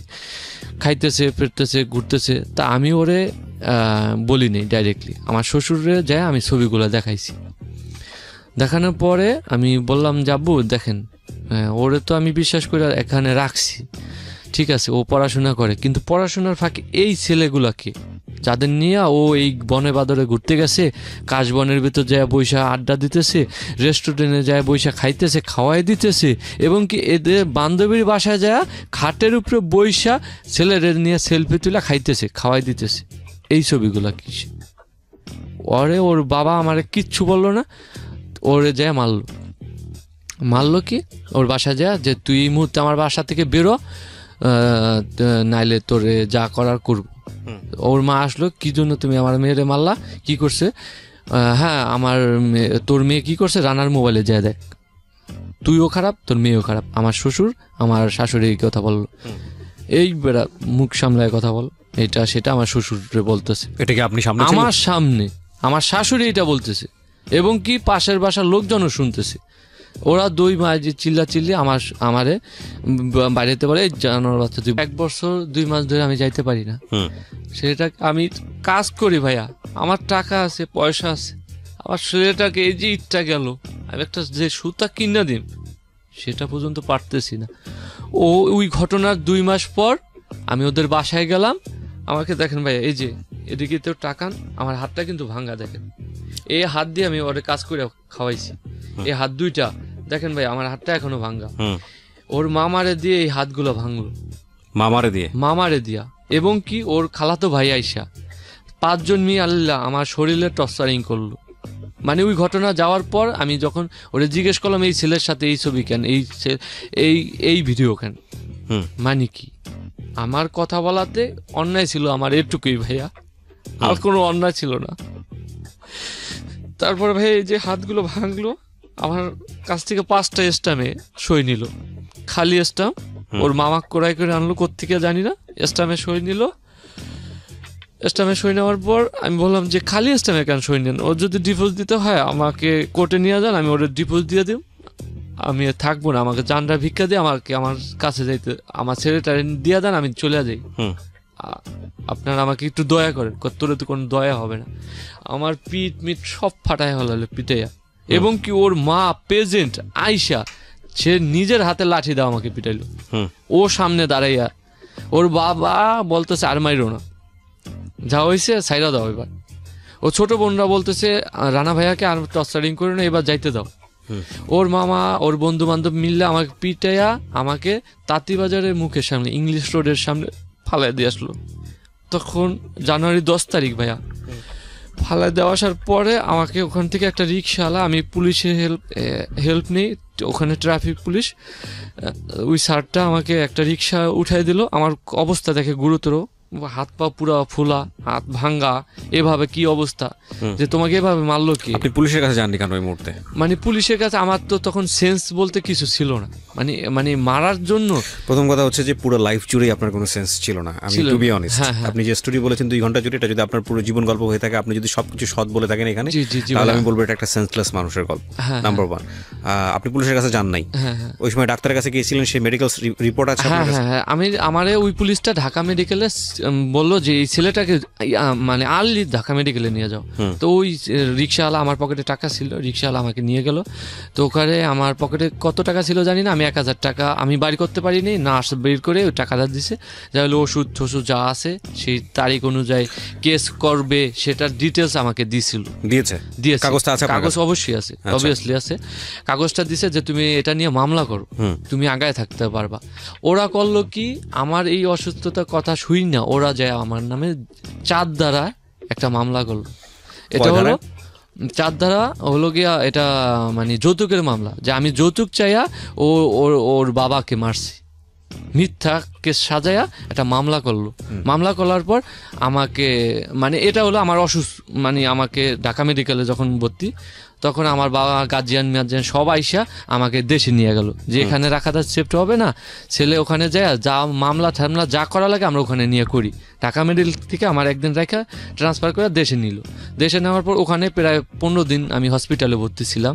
সেই কাগজপত্র আছে, আমার এক্সরে রিপোর্ট আছে, আমার 4টা হাড় ভাঙ্গা হয়েছে, 1টা 2টা 3টা, এই আঙ্গুলের একটা 4টা হাড় ভাঙ্গা এখন পর্যন্ত হাড় ভাঙ্গা। তারপর আমাকে যাই হয়েছে, সুস্থ হয়েছে। এর মধ্যে সুস্থ হওয়ার পরে আমার বাসায় উকিল নোটিশ আসে, যেহেতু আপনার নামে আপনার ওয়াইফ যৌতুকের 4 ধারায় মামলা করছে, আপনাকে ঢাকা কোর্টে এসে হাজিরা দিতে হবে এই ডেট। তো আমার ফ্যামিলিগতভাবে আমি কেস মামলা জড়াইতে চাইনি, কারণ ওর বাবারে আমি খুব রেসপেক্ট করতাম, আর মামলা দিতে হলে ওর বাবাকে আনতে হবে। এজন্য আমি, আমার ফ্যামিলি সবাই চাপ দিছে যে তুই কেস কর, যা করা লাগে আমরা করবো, তুই কেস কর। আমি শুধু আমার ফ্যামিলির বিরুদ্ধে ছিলাম কেসের জন্য, এজন্য আমি কোনো কেস আজও পর্যন্ত ফাইল করিনি। তো কেস ফাইল করলো, তা আমি ঢাকা করে আসবো, আমার আসতে দিবে না, আসতে দিল না, 1ম তারিখে আসতে দিল না। পরে আমি নেক্সট ডেটে উকিল নিয়ে দাঁড়ায় আমার জামিন নিলাম। ওরা অ্যাবসেন্ট, আমি অন্য একটা ডেটে আইসা জামিন নিছি। তো ওরা এটা না মাইন না ওয়ারেন্ট বের করলো আমার নামে, ওয়ারেন্টটা শরীয়তপুর পাঠালো। শরীয়তপুর পাঠানোর পর আমার শরীয়তপুর থানা ওসি আমার আবার ক্লোজ ছিল, সে আসলো, আসার আমার থানার সাথে আমার দোকান, এখান থেকে 5 মিনিট লাগে, থানার থেকে আমার 5 মিনিট আমার দোকানে যাইলে আমাকে ডাকা হলো থানায়, যে রানা তোমার নামে ওয়ারেন্ট বেড়েছে, তোমার ওয়াইফে নিয়ে সমস্যা আছে নাকি, তুমি ঢাকা কোর্টে হাজিরা দিও, উকিল নিয়ে যায় ভালোই করো। তো আমার সে বুদ্ধি দিল, সেই উকিলের ইও আছে আমার কাছে। তো আমি ওই ডেটে, যে ডেটে আমার ওয়ারেন্ট পর্যন্ত আছে, ওই ডেট পর্যন্ত আমি কইরা জামিন বহাল ছিল। পরে আমি ওই ডেটে উঠলাম, ওঠার পর ওর গার্জিয়ান আসলো সবাই, ওর ফ্যামিলিগত সব আসছে ওই ডেটে। আমার বলতে আমি গেছি, আমার এক বোন গেছে, ওই যে বোনটা আমার বিয়ের সময় ছিল সেই বোনটা গেছিলো। তো যাই আমি ম্যাজিস্ট্রেটের ডাইরেক্ট বলছি, স্যার আমার কোনো, আমি যদি নারী নির্যাতন করতাম, শিশু নির্যাতন করতাম, তাহলে আমার ওয়াইফ শিশুর নির্যাতন আইনে আমাকে দেখাইতো, কিন্তু সে চাইছে যৌতুক। আর আমার স্ট্রাকচার হিসাবে আমি যৌতুক চাওয়ার মতো ছেলে না স্যার। আমার উকিল এটা বল যে এই ছেলে যৌতুক চাবে কিসের জন্য, এই ছেলে কিসের অভাব আছে, আল্লাহ ওরে সব দিছে, তাই এই ছেলে ফিনিশিং কি দাঁড়ালো এটা বলেন। হ্যাঁ, পরে ভাইয়া মানে এক পর্যায়ে আমাকে জামিন দেওয়া হলো, স্থায়ী জামিন। সেটা ওরা মানলো না, ওরা আবার আর একটা কেস করলো খসড়া, মানে আমি 10 লক্ষ টাকা ওদের কাছ থেকে নিছি, ব্যবসায়িক ক্ষেত্রে ওদের কাছ থেকে আমি খসড়া নিলাম। তো এটা নিয়ে আবার কোর্টে দাঁড়াইতে হবে। আবার নেক্সট ডেটে আসলাম, আসার পরে এর মধ্যে আমি বাচ্চার সাথে অনেক যোগাযোগ করতে গেছি, মানে ওদের বাসায় আশেপাশে লোক ধরছি, তারা বলে তোর বাচ্চা নাই আর তোর কোনো ছেলে নেই, তোর আমার মেয়ে তোরে বিয়ে করে নেই, আর আমরা তোরে চিনি না, যে আমার সন্তানটা ভবিষ্যতে যেন আমার এই কথাগুলা শুনতে পারে। শুনেন, আমি একটা কথা বলি আপনাকে। প্রথম কথা হচ্ছে যে আপনি এখনো অনেক বেশি ইমোশনাল, এবং এগুলো ফালতু ইমোশন। আমার জায়গা থেকে আমি যখন এই ধরনের কেস পাই আমি এইভাবেই কথা বলি, ঠিক আছে? এবং এই ফালতু ইমোশনগুলো জীবনে একসময় থাকবে না। একটু শেষ করি আমি, আপনি তখন ধরে বললেন, আমি আপনি পুরো ঘটনাটাই শুনতেছি। সেটা হচ্ছে যে এই ফালতু ইমোশনের কারণেই কিন্তু একটা মানুষকে আপনি না জেনে, না বুঝে, পরিবার সম্পর্কে না জেনে তাকে বিয়ে করছিলেন। আপনি আপনার স্ত্রী সম্পর্কে যা বলেছেন যদি সেটা সত্য হয়, কারণ আপনার স্ত্রী যদি এখানে বসতো, আপনার স্ত্রীরও 1000টা কমপ্লেইন থাকতো আপনার এগেইনস্টে, সুতরাং এটা একপাক্ষিকভাবে বলার কোনো সুযোগ নাই। কিন্তু আমি আপনার জায়গাগুলো দেখতেছি। একটা হচ্ছে যে এটা আপনার সমস্যা না, বিয়েটা শুধুমাত্র দুজনের ইমোশনের জায়গা না, বিয়েটা দুইটা পরিবারের। আমরা সবাই, আমি আপনি সবাই সবচেয়ে বড় ভুলটা করি এই জায়গাটাতেই। আমরা মনে করি যে পরিবার কোনো ফ্যাক্ট না, এবং কিভাবে সে বড় হয়েছে সেটা কোনো ফ্যাক্ট না, এবং তাকে ভালোবাসি এটাই ফ্যাক্ট। সুখে দুঃখে সংসার করে যাবো, বাংলা সিনেমার মতো। জীবনটা আসলে এরকম না। ভালোবাসাটা একটা সার্টেন পিরিয়ড পর্যন্ত থাকে, পরে সেটা ডাইভার্ট হয় অন্যদিকে, রেসপন্সিবিলিটির দিকে চলে যায়, সংসারের লালন পালনের দিকে চলে যায়, ভরণ পোষণের দিকে চলে যায়, তখন আর ওই ভালোবাসাটা থাকে না। হ্যাঁ, তো তখন আসলে রিয়েল ফেসটা বের হয়ে যায় একটা মানুষের, দুটো মানুষেরই বের হয়। ওই সময়টাতে যদি টিকে থাকতে পারে সংসার, তাহলে সারা জীবন টিকে থাকে, আর না হলে সংসার শেষ হয়ে যায়, এবং খুব জঘন্যভাবে শেষ হয়। আপনি যে কথাটাগুলো বললেন সেগুলা এর চেয়েও ভয়ানক ঘটনা ঘটে সংসারে। এখন আপনার জায়গাটা থেকে আমি যেটা বুঝি যে আপনার ওয়াইফ যদি আপনাকে পছন্দ না করে, আপনি যদি আপনার ওয়াইফকে নিতে সংসার করতে চান, তাহলে এটা তো একপাক্ষিক ডিসিশন না, যে কোনোভাবে এটার একটা সমাধান আসা উচিত। 2 নম্বর যেটা, সেটা হচ্ছে আপনি যদি আপনার সন্তানকে ভালোবেসে থাকেন, আপনার সন্তানকে যদি মনে করেন না আপনি বড় করবেন, সেটার জন্য আপনি লিগালি ফাইট করেন, সেটার জন্য আপনি কোর্টে যান। সেটার জন্য আমি আপনাকে এটাই বলবো, এবং এটাই বেস্ট জায়গা। আমি যেটা বুঝছি যে পারিবারিক ব্যাকআপের জায়গাটাতে আপনার পরিবার আর ওর পরিবারের মধ্যে বিস্তর তফাৎ আছে। আপনারা পারবেন না ওই পরিবারের সাথে, যদি আপনি আপনার কথাই সঠিক হয়ে থাকে, তাহলে আপনি কোর্টে যাচ্ছেন না কেন? আপনি কোর্টে গিয়ে আপনার সন্তানের অধিকার দাবি করেন, এবং সেক্ষেত্রে যেহেতু আপনার সন্তান ছেলে, 7 বছর লাগবে, হ্যাঁ, একটা সিস্টেম আছে।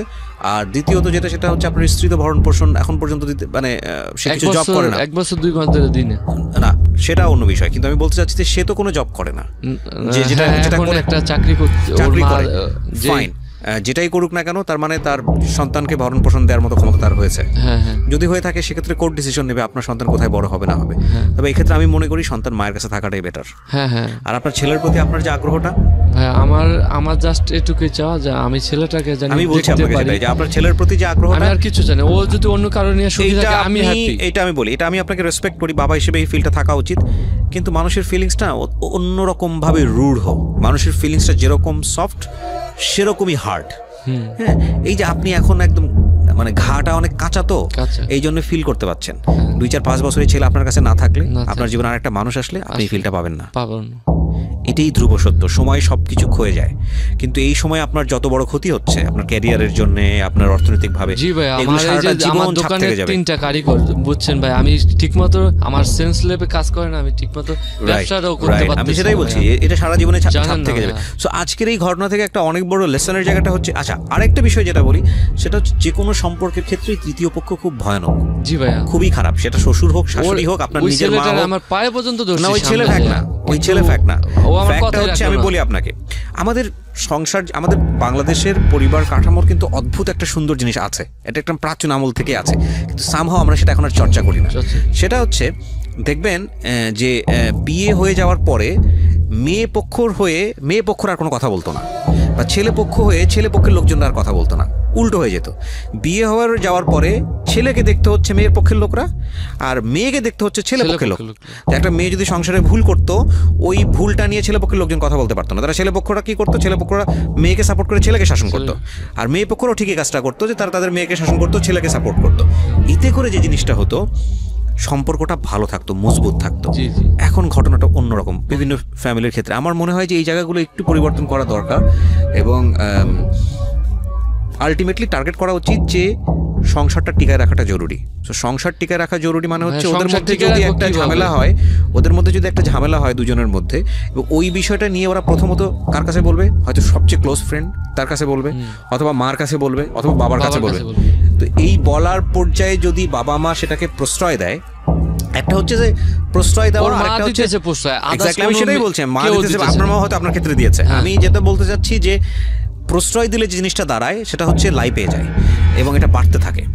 তো সেটা ঠিক আছে, এখন যদি দমাতে না পারি যে তুমি এই বিষয়ে কথা বলবা না আমার সঙ্গে, এটা যদি আমি করতে না পারি, তাহলে আমি যেটা করবো, ঠিক আছে, আমি তার কথা শুনলাম, তাকে সুন্দর করে কাউন্সিলিং করবো যে তুমি এটা করলে এটা হবে, এটা করলে এটা হবে, আমার অভিজ্ঞতা যেটা বলে, একটু দেখো, একটু সময় নাও, এই জিনিসটা কন্টিনিউয়াসলি করে যাওয়া, এবং এটা শেষ হয় না, এটা লাইফ এন্ড পর্যন্ত চলতে থাকে, এটা করা উচিত। এতে করে যেটা হয় যে সংসারটা টিকে যায়। কিন্তু এই বাবা মা যখন এই বিষয়গুলো নিয়ে এত বেশি নোংরাভাবে খেলতে থাকে, মেয়ের পক্ষ হোক বা ছেলের পক্ষ হোক, তখন সে সংসার টিকে না, একটা পর্যায়ে সেটা নষ্ট হয়ে যায়। আর আমি মনে করি যে আপনাদের ফ্যামিলি বা ওনাদের ফ্যামিলি জায়গা থেকে যে জিনিসটাই হয়েছে, সেটা হলো, আমার মনে হয় ফ্যামিলি জায়গা থেকে সাপোর্টটা ঠিক মতো ছিল না। আর আমরা আজকের এই গল্পটা থেকে একটা জিনিস শুধু আপনাদেরকে বলবো, এবং সবসময় বলতে চাই, সেটা হচ্ছে যে কোনো মানুষকে নির্বাচন করবার আগে নিজের জীবনের ক্ষেত্রে ফ্যামিলিটাকে গুরুত্ব দেওয়া খুব জরুরি, খুবই জরুরি। আপনি অনেক বেশি ইমোশনাল, তো ইমোশনাল মানুষরাই অনেক বেশি ফুল হয়। কারেক্ট কথা বলছেন, আমি অনেক ইমোশনাল মানুষরাই অনেক বেশি ফুল হয়। আপনি ছবি দেখে কষ্ট পাবেন, জ্বলবেন, সে কারণে হয়তো ছবিটা সে দিচ্ছে। যখন পাত্তাই দিবেন না, যখন দেখা যাবে না আমি আর এগুলো বিষয় না, আমি আমার মতো লাইফ লিড করা শুরু করছি, তখন যদি ওর ভিতরে জায়গা থেকেও আপনাকে নক করবে। এটাই প্রকৃতির নিয়মগুলোই এরকম। আমিও আল্লাহর কাছে বলি যে ও যেই দুয়ারেই যাক, আল্লাহ তাআলা যদি সহায় থাকে, আর আমি যদি ওর রিয়েল ভালোবাসা থাকি, ও একদিন না একদিন আমার। এটা আপনার ব্যক্তিগত বিষয়, তবে আমি মনে করি যে এই জিনিসগুলো এত লং টাইম ধরে